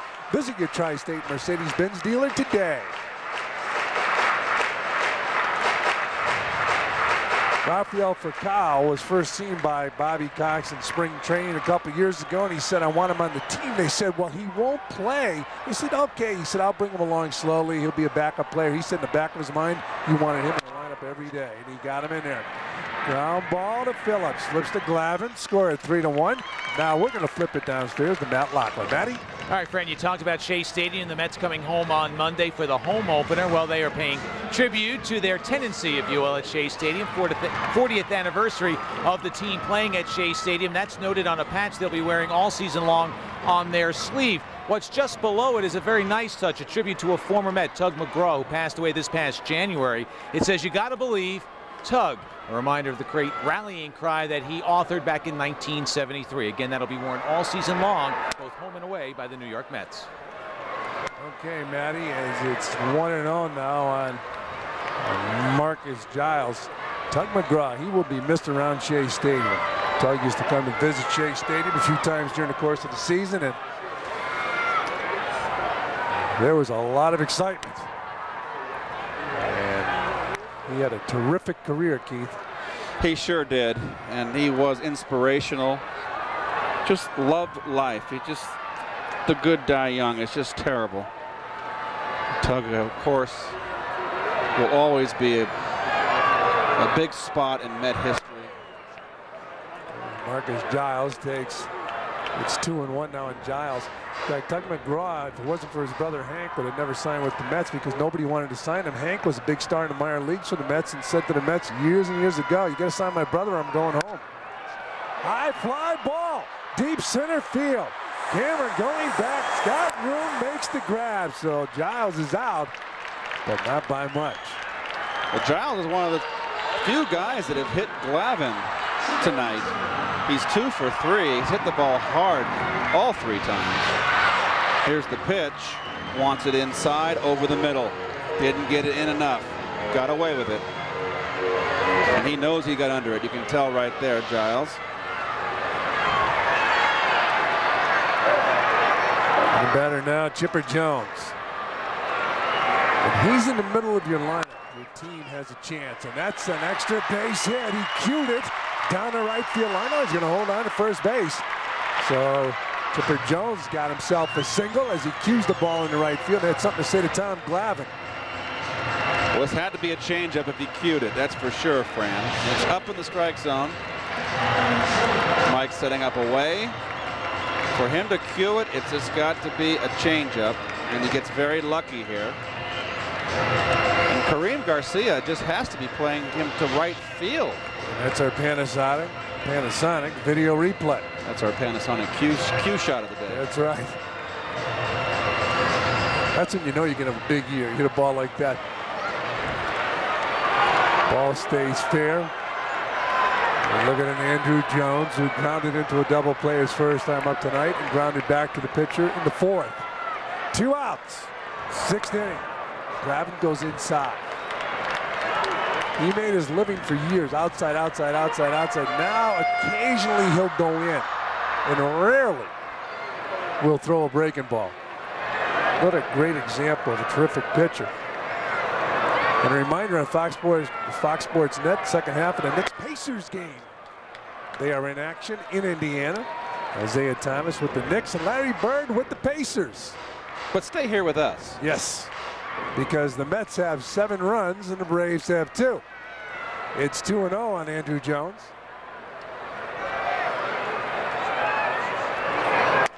Outside. 3 balls and no strikes. Before the game, Art Howe, the manager of the Mets, told our Matty Loughlin that Glavine was on a pitch count of 95 to 100 pitches, no matter what this game.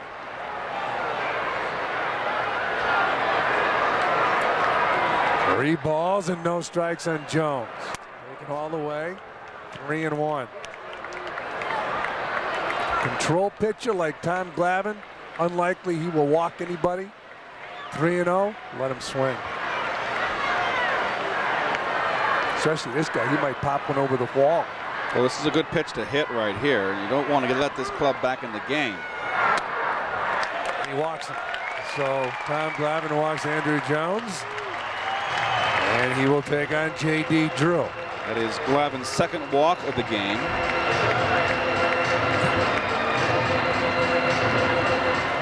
Here we are in a 5-run lead. A home run doesn't beat you. And with J.D. Drew at the plate, we'll take a look in a moment on our Jeep game summary, King. Well, it's all Mr. Glavine and Mr. Matsui. A little help from Mr. Cameron. Matsui, what a splash he's made. A home run, 2 doubles, a walk, 3 RBIs in that leadoff spot. He's done everything tonight the Mets expected him to do. So they're jumping in Japan. Matsui has made an impact. First game with the Mets. And on the island, too. Absolutely. JD, come on now. 1-0 on J.D. Drew. First pitch tonight, Kaz Matsui. Russ Ortiz over the wall. This has a chance. It's a long drive, left field. Floyd makes the grab in front of the wall. So the Braves 3-2. And they fail to score. It's still 7-2 Mets. We'll be back.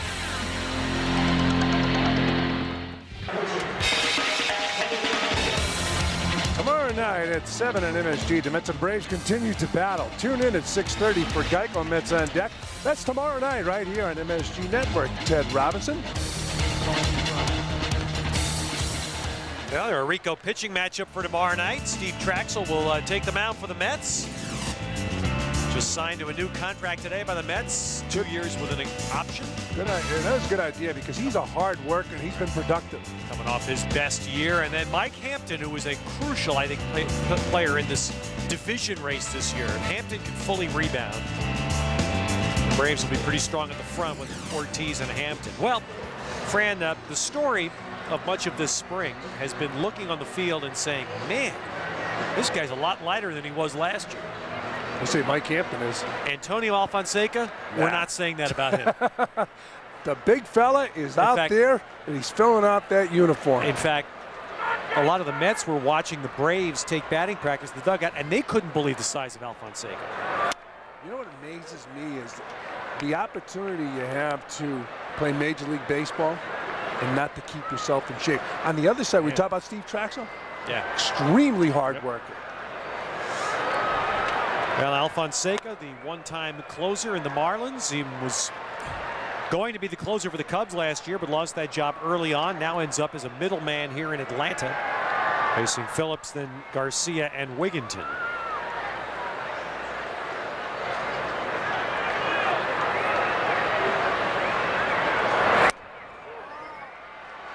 Still throwing the ball up there, 96 on our gun. Phillips 2 doubles and a walk tonight. 2 runs scored, an RBI. David Weathers starting to loosen up for the Mets, as Glavine has thrown 79 pitches through 6 innings. You know, it's funny, Ted, we talked about this a little while back.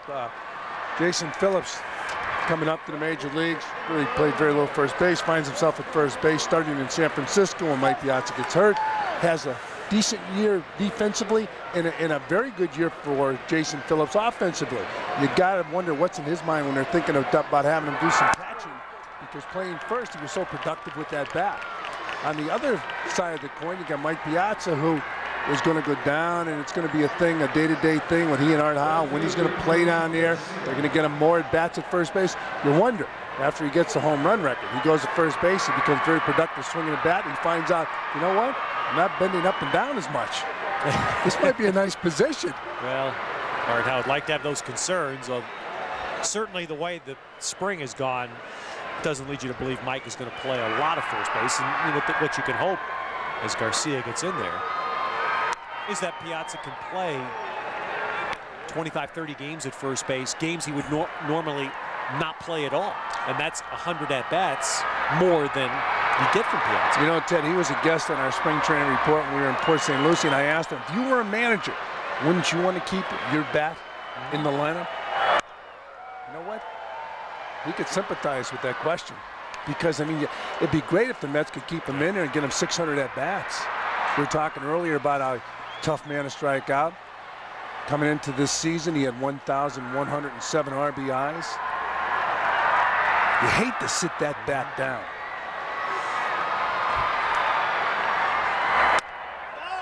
That's a strike on the inside to Garcia, so it's 1-2. Garcia does not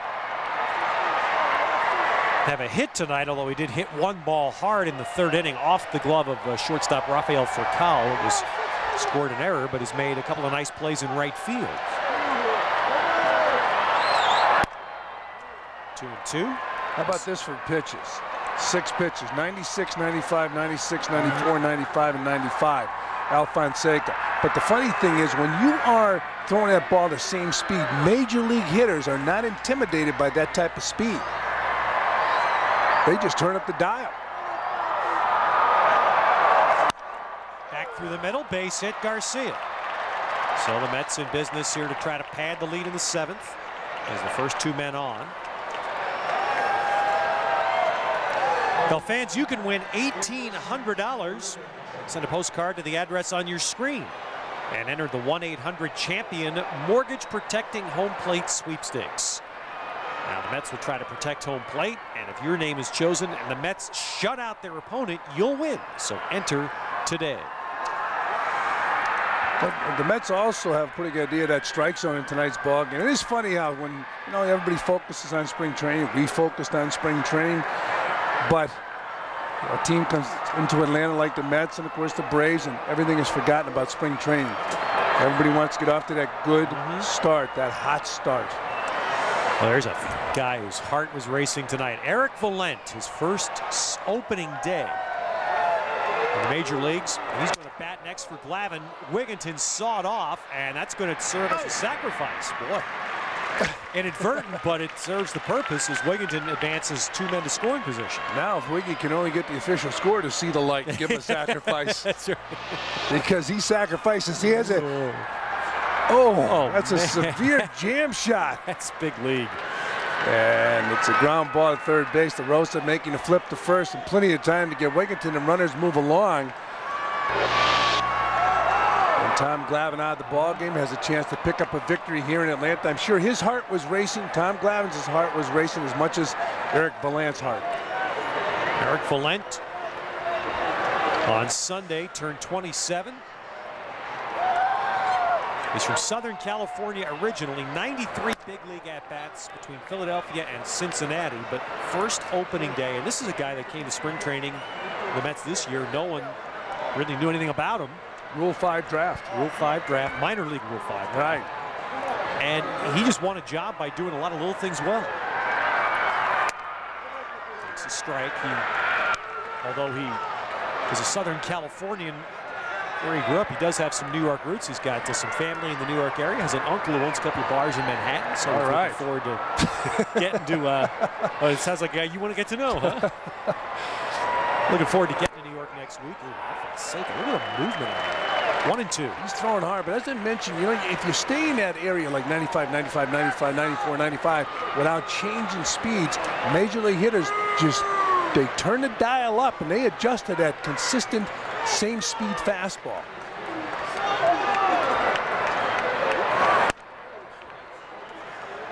Well, you can throw it that speed if he's moving the ball. And these last couple of balls to Glavine have been moving. Yeah, well, the movement is obviously extremely important, but if you can take a little bit off, well, he's a power pitcher. Right. He's learned his trade in the bullpen. You got to throw your best pitch. Trying to get that backdoor on the inside and miss, so now it's a full count to Glavine. Watch time, Glavine gets the ball to move. He doesn't throw the ball over 90 miles an hour, but he changes speeds off of his fastball, which is not overpowering. He's been highly successful, almost 100 games over 500, and he's done it with finesse and intelligence. Optimal foul, and that's going to be out of play.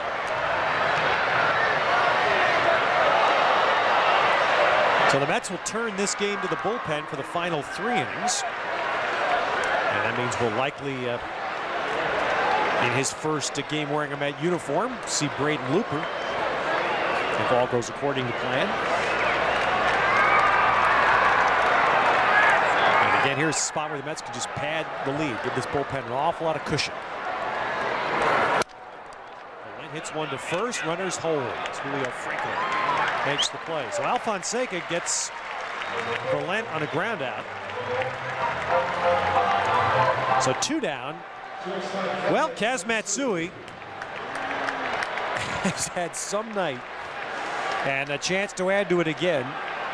You know what, it would be nice for Matsui and for the Mets if he could hit the ball hard off of Alfonseca, who throws the ball harder than Russ Ortiz.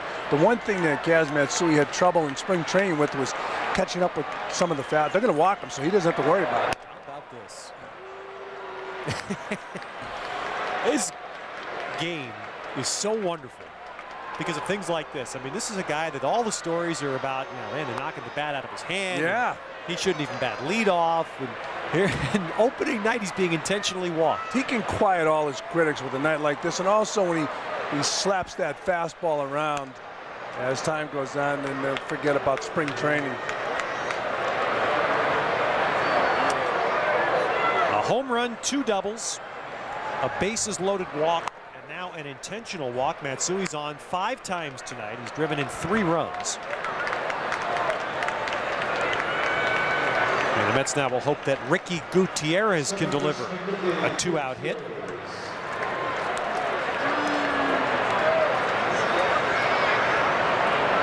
I would think that face will be seen all over Japan tomorrow. Oh, Japan is jumping with Matsui's. Yankees and Mets now. I don't think there's a big focus on Shea Stadium with Kaz Matsui, who's an extremely popular player in Japan. So Gutierrez, 1 for 4, had a single in the first inning, also had a lined out to third base in the 5th. Almost got him, 2-0. Baseball's packing them in again opening day. You see where the Dodgers set an all-time record for opening day. Turner Field jam-packed. Yeah, it looks like it's eventually they were borderline sell. It looks like they might have gotten it. Shea Stadium should be rocking next week. Opening home game for the Mets. It's a strike, 2-1. It is funny though to be opening day at night. And these are the last 2 teams. This is the final opening game in the National League. Open up on a Tuesday night. 3-1 to Gutierrez.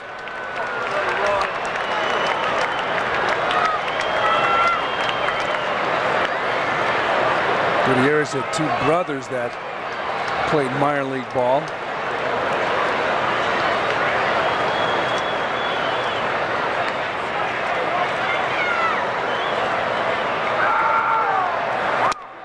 Strike. So Gutierrez being patient with Alfonseca. The Mets drew 2 bases loaded walks in the 3rd inning. Wigginton and Matsui. I'd like to see Gutierrez. I know he took on his own right there, but he got a pitch to rip, and he has some runners on the bases and just opened the game way up. Well, get his rip right here. 3-2. Takes strike 3. So Alfonseca survives trouble. Mets leave him loaded. And we're in the middle of the 7th, 7-2. And we're back at Turner Field. Tom Glavine's night of work is done. A fabulous start to the 2004 season for Tom Glavine. He has much to prove to himself and to the Mets this year. And I'm here with his wife, Chris, and Jonathan and Peyton. They've enjoyed what Tom did tonight, certainly. And Chris, there were some nervous moments, I'm sure, for you today, knowing or trying to figure out what Tom might be able to do. Exactly, and it's taken a much different tone than it did last year. I think we had a couple of things working in our favor. He's got some time under his belt with the team, and he felt much more at home. Were you surprised that, as much of a veteran as he was, that transition period did take place? That it did take place? Yeah, that it was harder than I think even he might have thought it would have been. Yeah, I mean, he's pretty rock solid when it comes to the emotional side of it, but I think we all underestimated it. I mean, it was hard, but the organization and the team and the fans, they all made it really easy.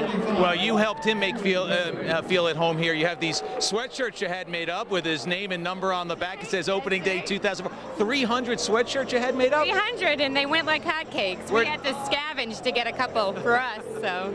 And some signs, too, to support Tom. And now everybody's hoping that the rest of the defense and the hitters can support him the rest of the way and pick up that first win. Chris, thanks for your time. Thank you. All right, fellas, back to you. Well, Tom Glavine's statement yesterday was that he wanted to leave Turner Field tonight with a good feeling. That he can do. The last question is, can he leave with a win? And for that, it turns to the Met bullpen, starting with David Weathers. A test for the Mets bullpen coming right out of the shoot time. Glavine's going to give you 6 or 7 good innings, and then they're going to turn it over to the pen. And he starts Julio Franco with a strike. To me, Fran, I'm sitting here thinking the question is going to be who, in the ideal world, who pitches the 8th inning for the Mets? Is it going to be Mike Stanton or John Franco? As well as John Franco through this spring, it's a question. I'll tell you another thing that could be a question mark. If there's ever anybody that falters coming out of the bullpen as the stopper, John Franco. I'll tell you, he's so competitive. He has not given up the fight for that spot. He's handled it extremely well. But there's no way John Franco would pass on getting another opportunity to be the closer again. Well, first order of business is for Weathers here in the 7th. 2-1 to Julio Franco. 0 for 2 tonight. Estrada and DeRosa behind him. There's a strike. Weathers 77 games for the Mets last year. 71 in his first year as a Met. And last year had 7 saves, 6 of them second half of the year after the trade of Benitez. If you're a manager, you love a guy like this, David Weathers. You give him the ball, he goes out there, he will throw the ball over the plate. You're going to have to beat him or he's going to beat you. There's not going to be many walks. I know Jack McKeon, who I referred to earlier, loved him when he had him in Cincinnati. All managers like guys like David Weathers and Joe McEwen. Oh, 92 on the gun. Man, a little opening day adrenaline there for Weathers. Somebody better notify him he's throwing that hard. He'll be psyched. Here it is again. He threw that right by Julio. And you know it's funny, when you're hitting, you pretty much know your pitcher's velocity. You face him a lot. When he throws something like this, you're overpowered. You go back to the dugout, scratching your head. Yeah. I mean, he threw that ball by him. He did. So Johnny Estrada is grounded out and flied out. How about the stress on this guy, Johnny Estrada? He only has to pick up 43 home runs. Well, David Weathers has a little tail that he can talk about this week with Al Leiter. Al's going to be pushed back to Saturday, it appears, because he got hit by a line drive in his last spring start. David Weathers bears the scar of what happened to him 19 years ago. He was a sophomore in high school, and if you look carefully, you can see a little flatness on the bridge of David's nose. He got hit by a line drive as a sophomore in high school. Broke his nose. You know, and he said it to me tonight before the game. He still remembers. And when the ball gets hit back 19 years later, a ball gets hit back at him, and he still has a slight, that flashback about that. They will ask catchers, why would you become a catcher? I am telling you right now, I'd much rather be a catcher than on that mound. Little flare, Matsui going back with a nice range, and he puts it in his pocket, 2 down. So Al Leiter got really tattooed with this ball, but he said he's okay and he will pitch. But here's a flashback, something Al Leiter doesn't want to see. No pitcher wants to see this. And he gets hit in the temple area with this line drive off a hanging breaking ball. He threw a backdoor breaking ball there. Oh. That's the first time I've seen that. I'm telling you, that pitching 60 feet 6 inches away, these guys hit the ball today. I told Weathers this before the game. It's still the most remarkable pitching thing I think I've ever seen. Was a long time ago now. It's going back probably 12, 13 years ago. I saw Billy Swift get hit smack flush in the forehead by a line drive off the bat of Gary Gaetti. And the ball carried him to the dugout. I mean, that's how it hit him square. Knocked him out, carried off the field. Billy Swift took his next turn in the rotation on Dave for the Seattle Mariners. I mean, it was amazing. You got to get back on that bicycle if you wait too long. I saw Hal McRae get hit in the head. He was batting in front of me in Kansas City. They took him off on a stretcher. All the examinations, came back. Next day, got right back in lineup, went 5 for 5. You got to do it. There's a lot of experience there. Scott Erickson on the left, who will take Leiter's spot Thursday night here. And Al was pitched Saturday in San Juan, and there's strike 3 to DeRosa. So a 1-2-3 inning for Weathers. Strong as a rock here. This is real. Well, you can win a 2004 Jeep Liberty by visiting MSGnetwork.com and entering the Jeep Go 4x4 at sweepstakes. The grand prize winner receives a 2004 Jeep Liberty at Jeep Owners Appreciation Night on May 21st. And it could be you, so enter today at MSGnetwork.com. Mike Hessman has taken over at third base for Atlanta. He will bat in the 9th spot in the order. And right-hander Will Canane is their 5th pitcher of the night. He will bat 8th. Canane from Suffern originally. Just shy of his 30th birthday. And he's in his second year. 20 games for the Braves last year as he faces Floyd, Piazza, and Cameron in the 8th. Cliff almost hit a home run in the first inning tonight. Put J.D. Drew right up to the wall in right field. Yeah, opening night, you don't want to go. You don't want to take an over if your team can come out of the chute winning this ball game.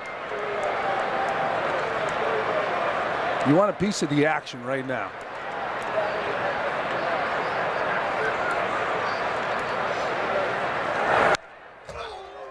Cliff falls behind 0-2. Cliff has that long swing. It's been productive when he's healthy. A lot of people said when he first broke in, as you look at Mike Piazza, that Cliff Floyd reminded them of a young Willie McCovey with speed. And when Willie McCovey read that, he told me, let everybody know that when I was a kid, I could run. I didn't always limp.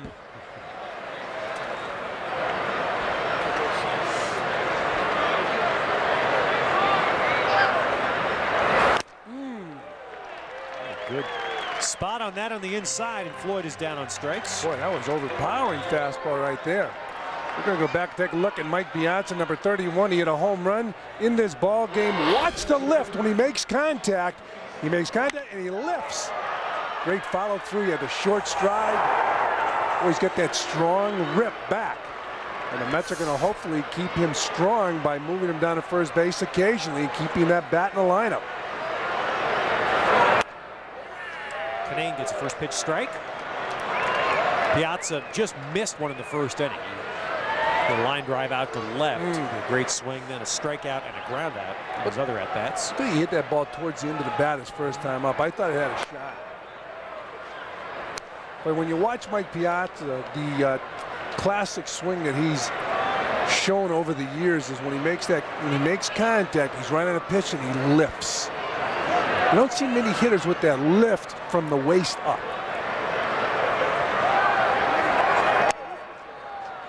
Lays off 2 in a row outside. 359 home runs now in Piazza's career, which puts him exactly 300 behind Barry Bonds. Yeah, but let's see what Barry can do behind the plate. With all due respect. One's going to be playable on the right side of the infield. Julio Franco down from first base. 2 down. And you notice on the left arms tonight at the Atlanta Braves uniforms, they've got a patch on commemorating Warren Spahn, who passed away over the winter. 363 wins and 363 hits. He was an outstanding hitting pitcher. Winningest left-hander in the history of the game. Will anybody go by that record? I don't think so. Not 363. Had an unbelievable delivery. Pitched his final year with the Mets. He loved the game. Remember when even when he was all done, he went to Mexico. But he pitched for the Mets. He said he pitched for Casey Stengel twice. Yep. Beginning and the end. At both times, he said he pitched for him when he was dumb. He said in between, he managed the Yankees. Yep. Boston Braves and then the New York Mets for Casey Stengel. And there's a classic legendary story of one of the great games ever pitched as Mike Cameron stands in. 1963 in San Francisco, Juan Marichal, Warren Spahn hookup. And they finished the 12th inning. And it's 0-0. And Marichal gets the Braves out. He comes back to the dugout and he talks to Alvin Dark, his manager. And Alvin Dark says, "That's it. You know, you've won. You've done all you can do." And Marichal points out to the mound, and Spahn was out taking his warm-ups to keep pitching. He was 42 years old. And Marichal says to Alvin Dark, "Hey, if that old man can still pitch, I can still pitch." Well, they went to the 16th inning, scoreless. And Willie Mays finally homered off Spahn in the bottom of the 16th inning. So both guys went the distance, 1-0. Great story. In fact, when they asked Warren Spahn if he wanted to come out, he said, "If that kid can stay in this game, I can stay in this game." So that thing would still be going on if somebody didn't pick up a run. Cameron out to center field. Andrew Jones there. And so that takes care of the Mets in the top of the 8th inning. Mets need 6 outs with a 5-run lead. Another look at the winningest lefty, Warren Spahn.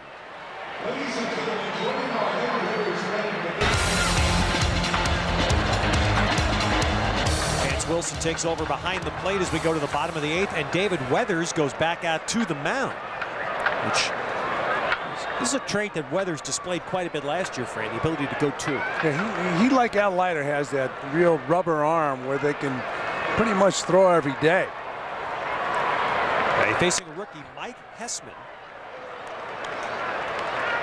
6'5", 26-year-old who had 21 at-bats in September for the Braves last year, August and September, including hit a home run against the Mets. Well, he's one of the big prospects.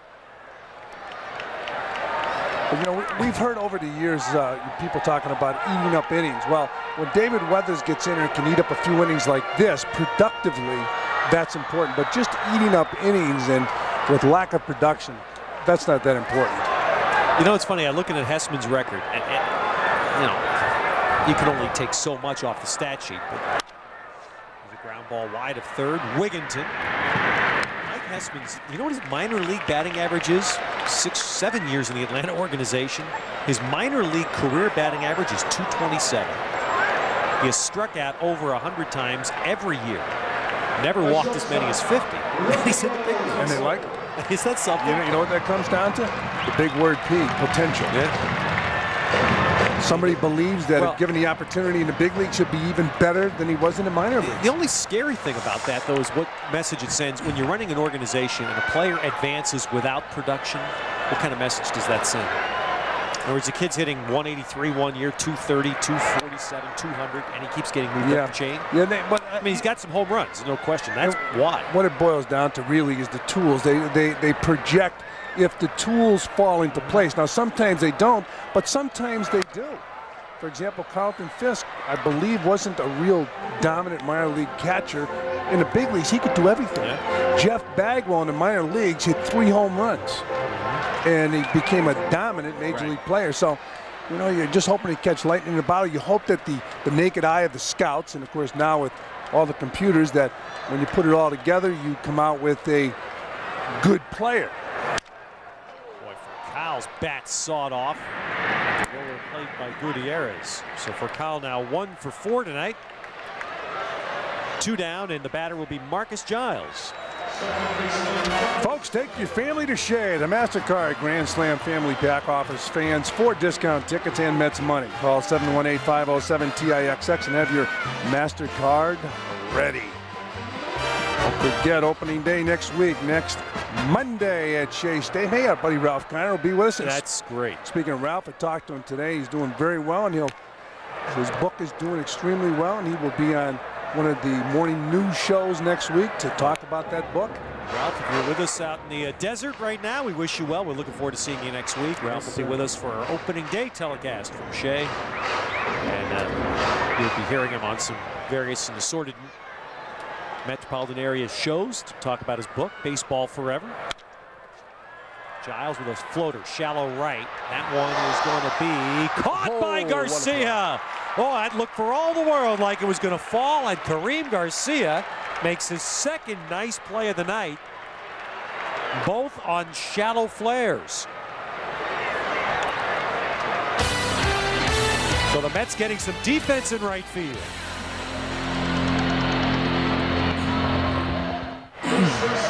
Well, Kareem Garcia has contributed tonight, not with the bat, which is where you would expect for him, but in right field he's made several terrific plays. And the one that he just made to end the inning, that sliding catch, was an outstanding play by Garcia. That'll be our Panasonic digital replay right after this pitch. Jason Phillips, which is a ball. Here it is, that Panasonic replay. What a play right there by Garcia. No more shoestring catchers, huh? You slide now. Yep. It's a lot easier. Exactly right. Well, it doesn't matter. Just catch it. Yeah. Well, and let's face it. That's been trouble enough for the Mets. Yeah. With really, what you see from Garcia tonight highlights one of the most important things the Mets did to get ready for the start of the season, which was to find another place for Roger Cedeno. It had to happen. Jim Duquette did a magnificent job in finding a team that would take Cedeno. Yeah. The Mets are paying, obviously, most of the freight, but still, it was just time. Roger had to go. Yeah, it was going to be a tremendous uphill battle if he was to get into the good graces back in New York. But I think what's going to help this ball club is the guy they have in center field as far as the outfield play, right field and left field. They're going to even feel like better players. And that can be contagious when you have a guy like Cameron in the outfield. You're not going to be the same type of outfielder as he is, but you can feel better about your defense. Jason Phillips hits this one a long way. Andrew Jones, though, that one looked like it may have died a little bit. Out deep right center. That ball was caught by Andrew Jones the same way Mike Cameron caught a ball earlier in the ball game in the same location and off to the side.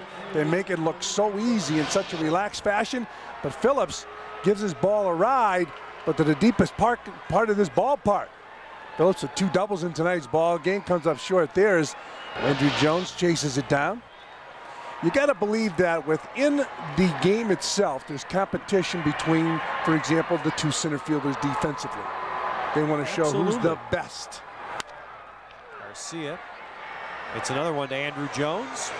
So 2 down here in the Mets half of the ninth. Phillips 2 for 3 with 2 walks tonight. Garcia now 1 for 5. You wonder if Andrew Jones someday in his long career he's going to have is going to fall asleep while waiting for a fly ball to come down. Is he the most relaxed? He got into Bobby Cox's doghouse early on in his career because of his relaxed attitude, but then Bobby realized, you know what? That's how they do it on the island. That's how he's going to do it here. And Ty Wigginton is 0 for 3 with a bases-loaded walk. If he gets on, Todd Zeile will hit. And the Mets have Braden Looper getting ready in the bullpen.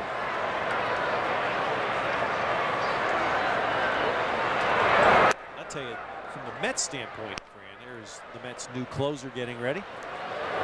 From the Mets standpoint, the guy that is going to be the happiest to have Mike Cameron in center field is whoever's standing on the mound. Absolutely. Because that, to me, after the last 2 years of watching, well, Jay Payton 2 years ago was Jay Payton was a guy that you had a pretty good feel would catch a ball. And Shinjo, when he played the beginning of last year, you knew was a prime center fielder. But beyond that, it was an absolute toss-up when the ball got hit up, and it affects the pitchers. And Cameron's going to be in the game because he can also swing the bat, steal bases. But so important to a pitcher, and I'm sure that the pitchers can't wait till Jose Reyes gets back at second base. Wigginton lines out to Giles. So that takes care of the Mets in the top of the ninth. And now they'll try to finish it up and send Tom Glavine home a winner. Well, coming up right after Mets baseball tonight is MSG Sports Desk presented by Toyota with all of the stories in the Mets opener here in Atlanta. A lot of happy highlights. The Yankees in Tampa Bay, this time on the mainland, and the Knicks playoff push continues in Indiana. Hey, don't forget the UConn women trying to make it a clean sweep for the Nutmeg State. What a terrific program they have. Also, you know, you congratulate the men's team. Did a great job this year under Jim Calhoun, who graduated from American International College in Springfield, Mass, right near the Hall of Fame. That's right. And he did a great job coaching UConn. And, of course, the girls program is a terrific program also. Braden Looper is in the ball game. So here's the Met debut in Atlanta for Braden Looper. He had 28 saves for the Marlins last season, although Uget Urbina became their closer in postseason. But Looper did have a save in the LCS against the Cubs and a win in the World Series against the Yankees. Well, when they get rid of Alfonseca in Miami, they said they're going to give it to Braden Looper. He struggled somewhat with his control, but he gets the ball up there in the 90s. Looper is an Oklahoman. Mangum, Oklahoma, small town in the south part of the state, 29 years old. He pitched at Wichita State. Was an Olympian, 1996, right here in this stadium, in fact. Pitched for the U.S. Olympic baseball team. Didn't Dryford also pitch for Wichita State? Yeah, that's Darren Dryford's school as well. It's been tough to play against Wichita State for a couple of years. I should correct myself. I'm not sure that I don't think they played baseball here. Did they in the Olympics? I think this was the track and field venue, if I'm not mistaken. Well, anyway, there's a foul back by Chipper. But anyway, Looper was on that Olympic team, and then a Cardinal prospect who ended up going to Florida 5 years in the Marlins bullpen. In the last 5 years, better than 70 games each year. And as I mentioned, he has real good velocity. The Mets are hoping that he can turn into a surefire closer. Holding the ground, and it's past Gutierrez. So Chipper Jones on for the third time, 2 singles and a walk. You know, talking to Art Howe about the possibility of having a closer by committee or having that one big stud in the bullpen. He said every manager wants that stud. Give him the ball and let him just pitch lights out. Chipper Jones on, Andrew Jones to bat. He is hit into a double play, hit back to the mound and walked the guy that tormented Tom Glavine last year, and tonight Glavine handled it. Ooh. Sawed off right back to Looper, and the Mets turn 2. Twice they get Andrew Jones to hit 1-6-3 double plays. Well, and there not only was a double play, but it hurt. It hurt Andrew Jones's hands and his ego. Look at the, oh, did you see that ball run in on Andrew Jones? That's a nasty pitch. Look at the movement. You can see why he would break that bat. Nice play by Matsui to go back behind him. As they say in tennis, it wrong-footed him. I'll tell you what's astounding to me is to see the concentration of Looper when you've got a bat barrel flying out at you. That how concentrated he was on the ball. That's something you can take for granted, but that is impressive. So 1 out left, no save, of course, in this one for Braden Looper, but That's just a stat thing. Confidence builder. It's just a big one. And to get it for Glavine, another broken bat. Gutierrez, he won't make that play. And J.D. Drew is aboard. Ricky Gutierrez, the one element that has been evident here in these 2 balls in the 9th inning that you will sacrifice with Gutierrez in the game. Not a lot of range. No, he's not fast. And right there, another broken bat. How about this? A broken bat base hit. Look at where the ball is. That's an out. Gutierrez lost his footing, which didn't help, and I don't think he would have thrown Drew out at first base. J.D. Drew got down that baseline in a hurry, so he got a broken bat infield hit. And Julio Franco will bat with 2 down. Well, that's why Gutierrez has become a backup player later on in his career, and then Mets are hoping that Jose Reyes will come back in a strong suit, so because he'll have great range at second base. That's precisely the point. Another broken bat. Up the middle, and Gutierrez himself, and the Mets come to Atlanta, a ballpark that has tormented them. I think the big key here, Ted, Tom Glavine. And this guy, Matsui, starting to feel good about himself right now. It really is, it's co-big stories. Yeah. Because for Kaz Matsui, the Mets hope that's the first of what will be many big games for Tom Glavine. Big. To leave Atlanta feeling good tonight. How about try good stories? Mike Piazza, who was injured most of last year, comes back with a home run here in Atlanta. But Matsui, a big story. Tom Glavine, part of the story, and so is Mike Piazza.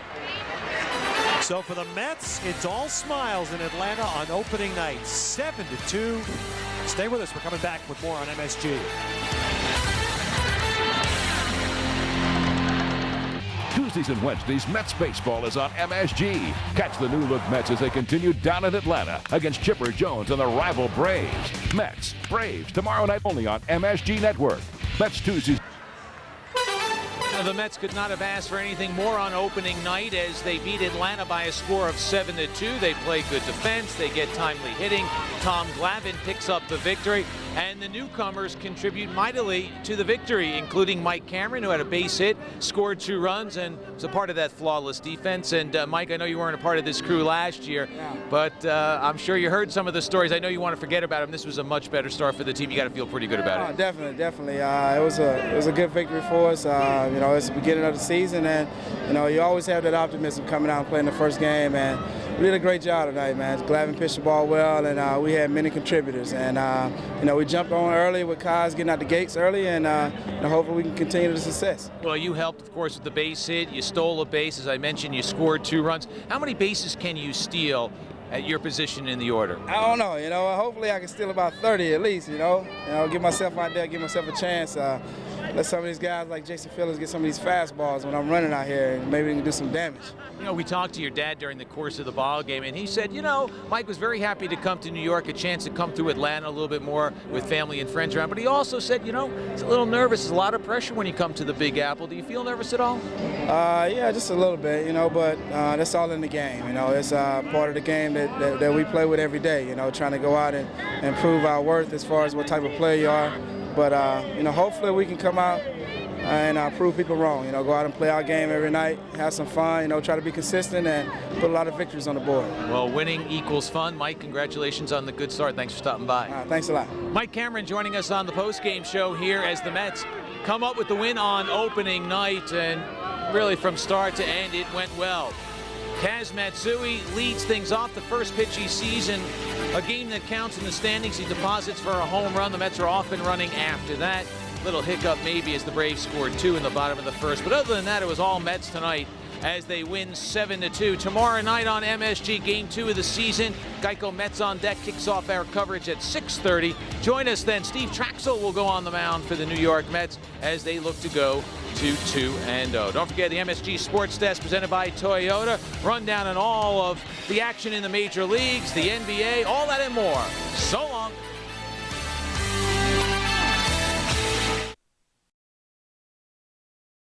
Showers, they don't just bring May flowers, they also bring rain delays in baseball games. That is the case here at Shea tonight. They have pushed the start of this one back. When they give us a more specific time, we'll share it with you. We'll keep you updated, though, as we continue here on Geico Mets on Deck. Well, New York Mets and Atlanta Braves opening day performance by Todd Zeile, one that he'll remember for a while. The veteran in his final season in the major leagues, he had quite an opening day out here at Shea Stadium. As a matter of fact, it is time for our Just for Men rejuvenating play of the game. Todd Zeile, his 16th season in the major leagues and second tour of duty with the Mets. He opened up at Shea with a bang. 3 for 5, 2 runs scored as he got the start at first base, hit clean up, and watch this, even got a big head first slide in at the plate to be the throw from the outfield. Just for Men, more than a hair color, it is the rejuvenator. Hot Toddy, and Zeile we trust indeed. 3 for 5, 2 runs scored this season, a .417 average, which leads the team at a big. When I walked out there and saw the lineup card, I asked Art, win, lose, or draw, no matter what performances are out there, do you mind if I take this one? Because this will be my last opening day in the big leagues. So he said, absolutely, yours to take. And, I only had to pass it by Charlie. He's the official lineup man. What is it like for you being back here again with the New York Mets? Very good. I mean, obviously, I had some choices. And when the season ended last year, I took about a month and a half to just have some downtime with the family to really evaluate whether or not I wanted to play anywhere. When I made the decision to try to play, I decided that if I couldn't be on the West Coast, living at home with the family, my 4 kids on a day-to-day basis, the only other place that I wanted to play was right here. So, I was just appreciative and fortunate that the Wilpons and people in this organization felt the same way, and we got it worked out. Edition of Mets Inside Pitch brought to you by Mercedes. On the show this week, we're going to visit with a man who has many years in the major leagues. He owns 2 Cy Young Awards, and he's a future Hall of Famer. His name is Tom Glavine. Then later on the show, we'll talk to Tom's pitching coach, Rick Peterson. But first up, let's take a look at the highlights from last week on the scorecard.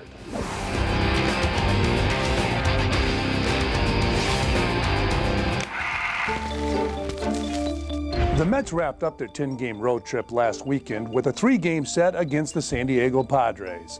Playing in San Diego's brand new Petco Park for the first time, the Mets found the new ballpark to their liking, jumping out to a good start behind a leadoff single by Kaz Matsui and a ground rule double off the bat of Mike Cameron.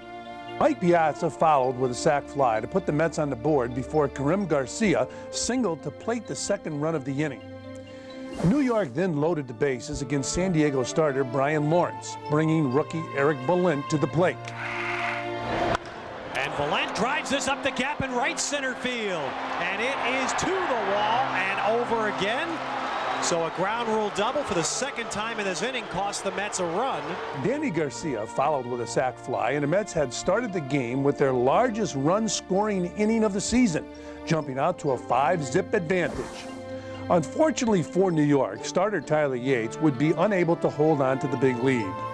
San Diego chipped away at the lead with a 2-run home run in the third, 2 more runs in the fourth, and then 3 in the fifth as the 5-0 advantage quickly evaporated, turning into a 7-5 deficit. The Mets added a run in the sixth, but were unable to come all the way back as the Padres take the series opener by a 7-6 final.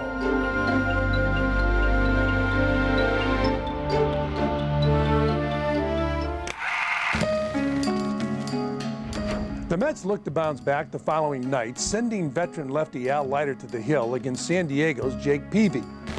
The Mets would be first to get on board when Karim Garcia stepped to the plate to lead off the 4th inning.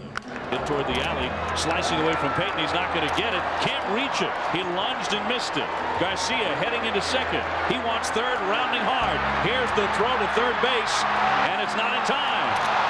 A triple for Karim Garcia. It looked for a while like the Mets might strand Garcia at third when groundouts by Shane Spencer and Jason Phillips failed to plate the right fielder with the game's first run. Danny Garcia then stepped up to put the Mets on the board. Peavy's pitch, softly hit. Out goes Loretta. He leaps. Oh, did he catch it? No. It pops out and the run is in. What an effort by Loretta, but it's a hit for Garcia, and the Mets lead it 1-0. The Padres even to score an inning later when Brian Buchanan stepped in against Al Leiter. This one driven deep to left, way back and gone right now. Boy, did Buchanan jump on that one to tie the game. An inning later, with John Franco on a relief of Leiter, the Padres got what would prove to be the game winner when Brian Giles stepped up with Sean Burroughs aboard. Socked to right center field by Giles.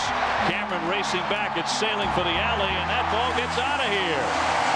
Brian Giles with a 2-run homer. San Diego goes on to take Game 2 of the series by a 3-1 final.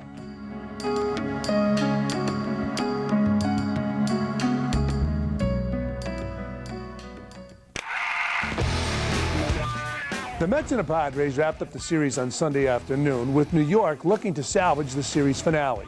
Tom Glavine took the mound for the Mets in search of his 4th win of the year against only 1 defeat. Glavine and the Mets got off to a great start in the 2nd inning when Karim Garcia led off with a double.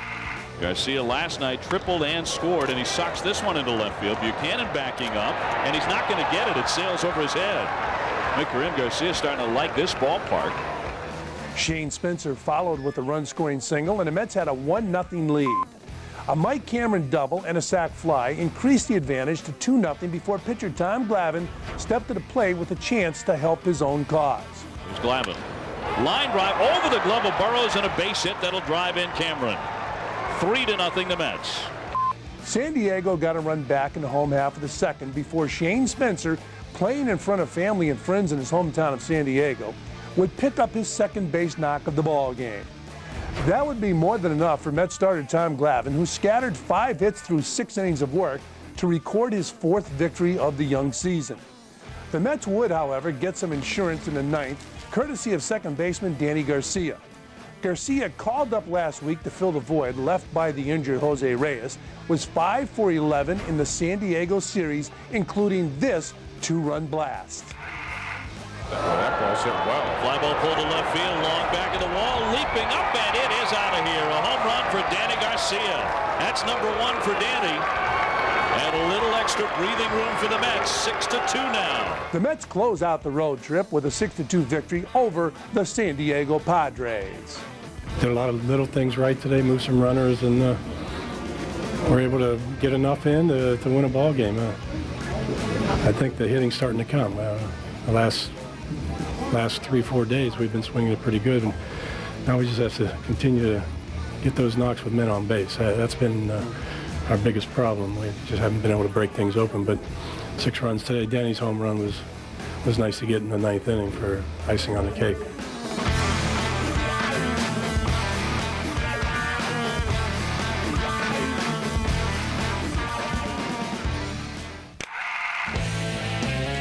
The Mets returned to Shea on Tuesday night, where they welcomed the San Francisco Giants to town for a 3-game set. Despite the absence of Barry Bonds, who sat out the opener with a sinus infection, the Giants jumped out to an early lead with a run in the 2nd. New York bounced back an inning later when Karim Garcia stepped up with Kaz Matsui aboard. Whoa, back a carom shot off Tonko, and no play at first, the ball thrown away. And a bad decision by Alfonso gives the Mets the tying run. San Francisco regained the lead with a run in the 6th, but the Mets got that run back and more in the home half of the inning. The New York rally started on an error by Giants 2nd baseman Edgardo Alfonso. Garcia would move into scoring position on a fielder's choice, setting the table for Jason Phillips. Into the hole, base hit. Garcia waved home, and he'll score, and the Mets tie the game as Jason Phillips delivers the 2-out RBI single. Mike Cameron then stepped up to break the deadlock. Cameron, high fly ball to right field. That's it pretty well. Back to the wall, and it is gone! Mike Cameron, opposite field, and the Mets suddenly straight to take the lead.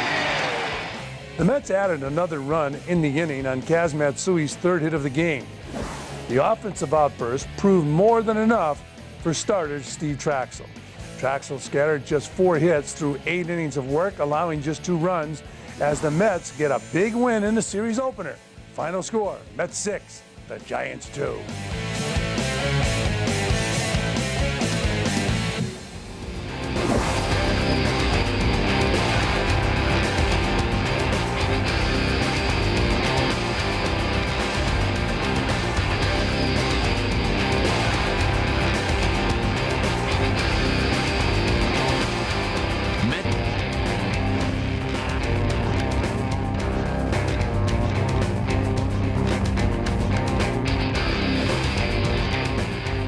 Welcome back to Mets Inside Pitch, brought to you by Mercedes. It's now time for our In the Spotlight segment. Today, we feature a left-handed pitcher with the New York Mets who has 2 Cy Young Awards. His name, Tom Glavine. Last year for Tom, bad year. This year, off to a good start. We talked to Tom about some of the adjustments.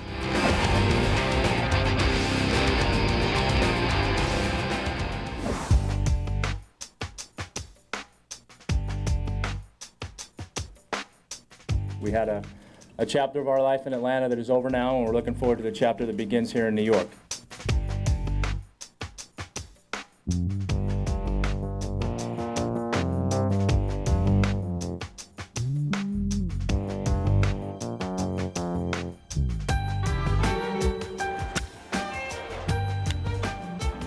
It has not been a good outing for Glavine in his debut with the Mets. There are certain things, again, that people expect out of me. I think, 200 plus innings, 15 plus wins.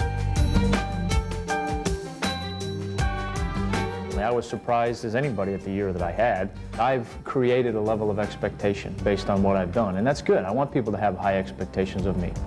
In 2003, for the first time in 16 years, Tom Glavine was not pitching up to his level of expectation, and that had a lot of Met fans concerned. Whether that was me worrying about Quest Tech or me worrying about what was going to happen on the field or all the, or not even distractions, but just all the newness of everything that went on last year, my location wasn't what it normally is. And there were times where it was there were times where obviously it wasn't. But I just never got on that roll last year where I felt like every time I took the mound, I was locked in mechanically and I was locked in with making pitches. I don't think you can ever be totally prepared for what lies ahead when you go to New York. I think you can go through it in your mind and you know it's going to be different and you know it's going to be more. But until you live it day in and day out, there's no way to make anybody realize the scope of what you go through. I mean, every day here, media-wise, is a playoff game. I mean, you have that many people covering the team on a daily basis, and it's hard. It's hard to make that adjustment and get used to that. But Tom recognizes you don't win 2 Cy Young Awards and make 8 All-Star teams without knowing how to make adjustments. You go over it and you try and figure out where you can get better, what you can do a better job of. And then, like I said, whether it's a good year or a bad year, you try and take what you can from the previous year to help you get better for the following year, and then you have to discard it. I mean, a good year doesn't help you have another good year any more than a bad year means you're going to have another bad year. You just got to learn from it, move on, put it behind you, and work on those things.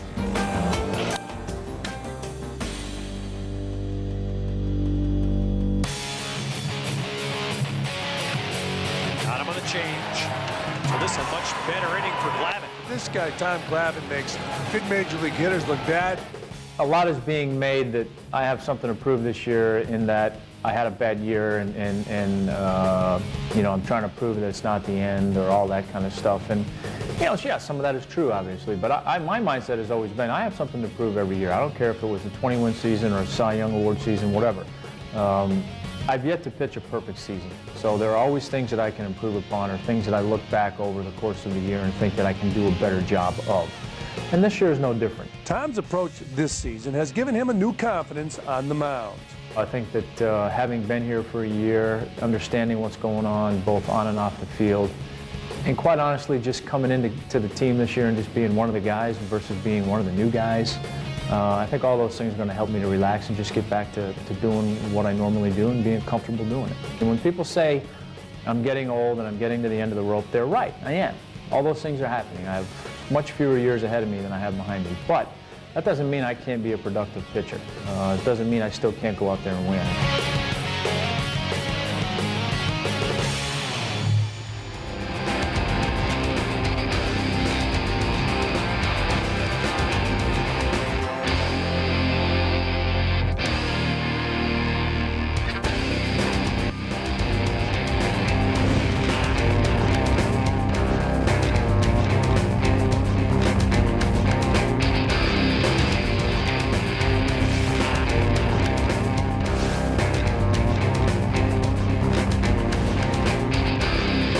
23rd in 1988, Darryl Strawberry hit his 155th home run to pass Dave Kingman to become the Mets' all-time home run leader. Darryl hit a total of 252 home runs in his career as a Met. That was this week in Mets history.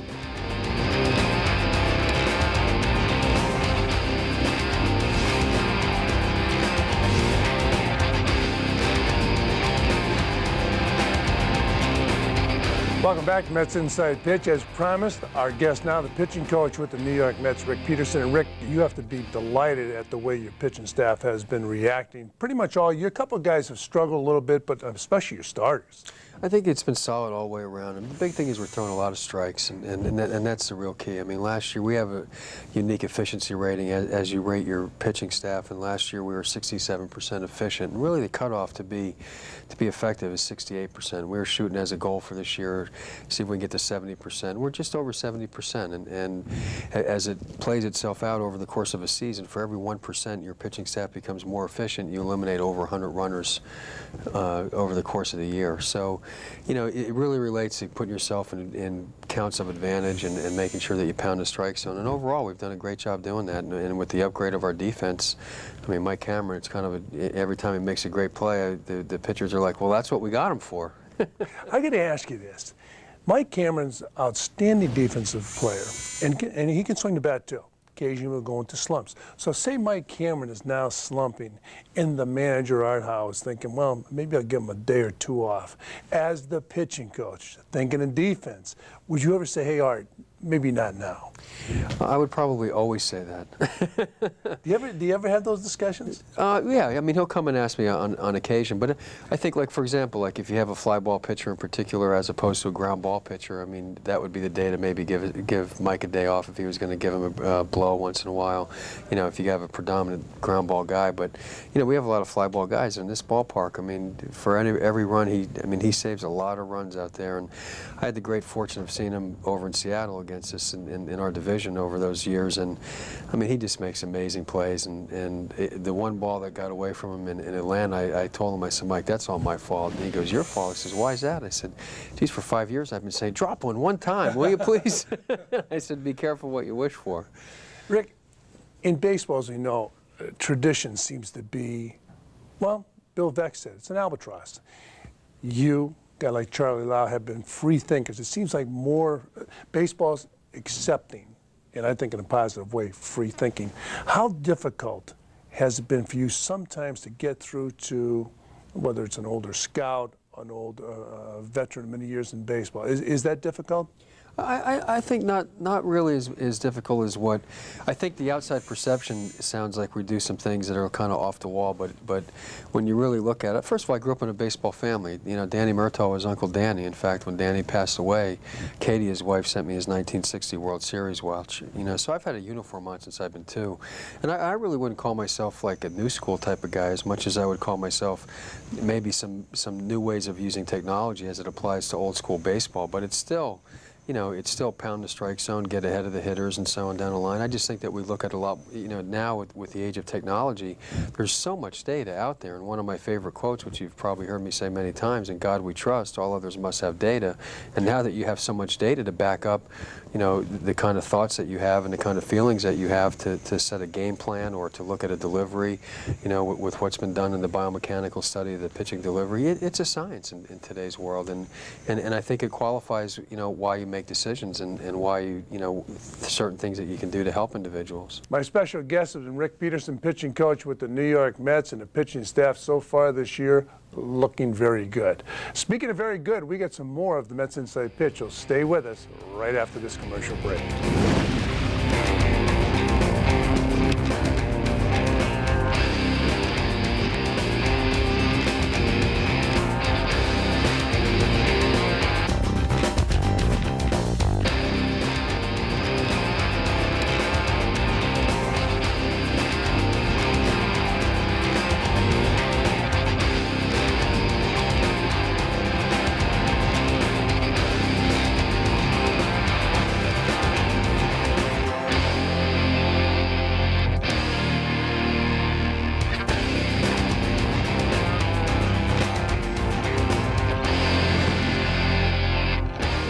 up, we'll check out who the Mets have on their upcoming schedule.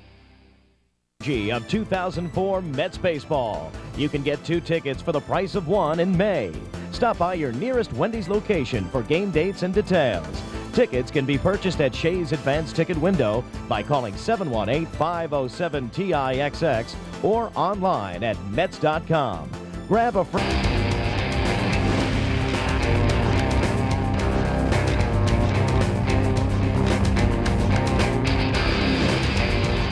Mets Inside Pitch has been brought to you by American Tourister, tough luggage for the journey, and by Frederick, America's best air conditioner. Quiet, efficient, durable. It's put together better. Now with rebates up to $100. Let's take a look at who the Mets have on deck. This Friday, the Mets welcome the Milwaukee Brewers to Shea for a 3-game weekend series. Playing the hot corner for the Brew Crew is Keith Ginter, who is one of Milwaukee's hottest bats this season. The Friday night game against Milwaukee can be seen starting at 7 p.m. on Fox Sports Net New York, while the weekend games, which are both 1 p.m. starts, will be shown on WPIX Channel 11. Following the series with the Brewers, the Mets head to the desert to battle the Arizona Diamondbacks. The Mets play 4 games at Bank One Ballpark against the D-backs, who have some of the most feared names in baseball. Finley, Gonzalez, and the Big Unit are hoping to return to their World Series form. All 4 games are 9:30 p.m. starts. Game 1 will be shown on Fox Sports New York. The middle 2 games can be seen on MSG, and the final game is on Fox Sports New York. Well, folks, that wraps up this edition of Mets Inside Pitch, which was brought to you by Mercedes. But be sure to tune in again next week when we talk to a man who's played first base, third base. He might be able to play the outfield. I know he can do some catching. Most importantly, he said this year he's playing with house money. His name, Todd Zeile. Until then, I'm Fran Healy. So long, everybody. Mets Inside Pitch has been presented by your Mercedes-Benz Tri-State dealers. We understand. We live here too.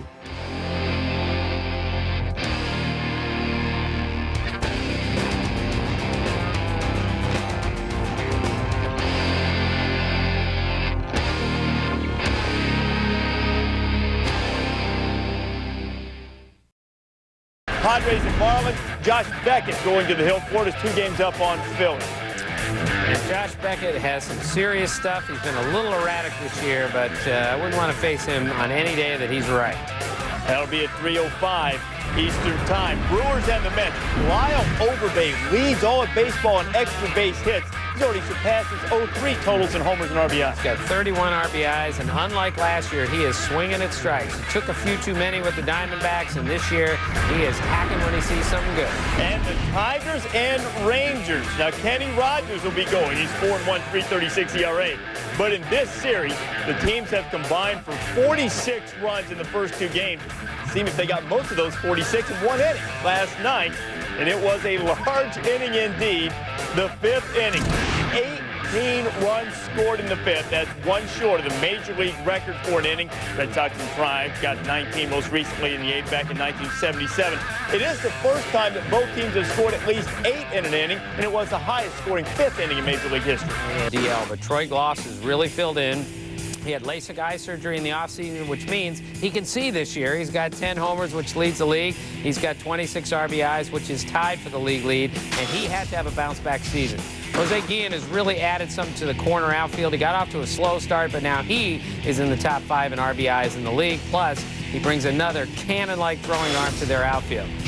Joan Figgins has been real interesting. He's played all over the field lately, even hit 3rd in the order the other day. Mostly he's played 3rd and center field lately, and in 1 game he started at 3rd, moved to center field, and moved back to 3rd base in the same game. Then there's Frankie Rodriguez, of course, who has not allowed an earned run this year in 14 2/3 innings.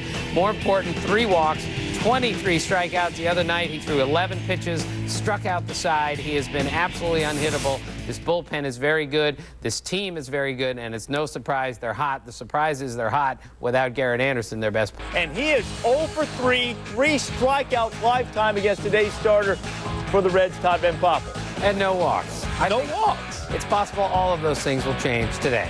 I would say that there is at least a small degree of likelihood. Van Poppel owns Bonds. wanted to say that one time before it changed. Adrian Beltre of the Dodgers, he's hitting a dozen straight, streaks all over the place for the Dodgers. Beltre, 44 short of DiMaggio and 61 shy of Gagne at the moment. LA and Pittsburgh today. Boy, Beltre's been terrific too. Well, their offense is so much better than it was last year, and he is the biggest reason why. And the way they pitch, they can win that division if they keep hitting anything close to this. He's hitting .379. Rocky's going to send Joe Kennedy out against the Cubs with a win. Kennedy will become the third pitcher in team history to start a season 5-0. Mike Hampton, Brian Bohannon did it.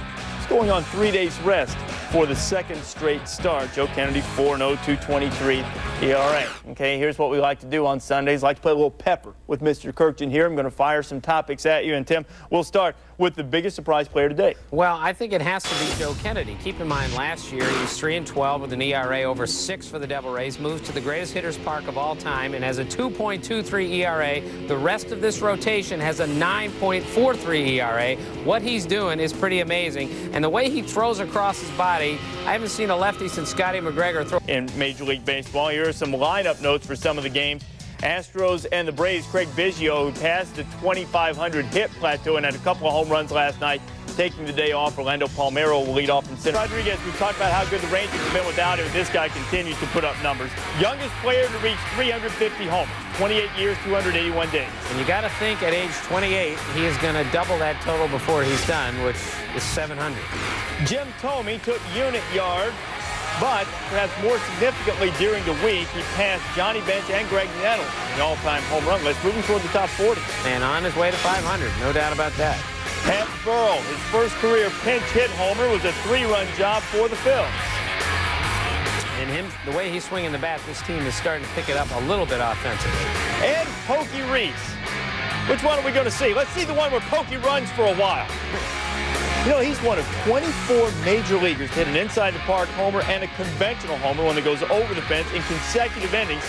First one to do it since Robin Yount did it back on June 19th of 1982. And Tony Armas, 83, was the last Red Sox to do that in the same game. Ken Griffey Jr.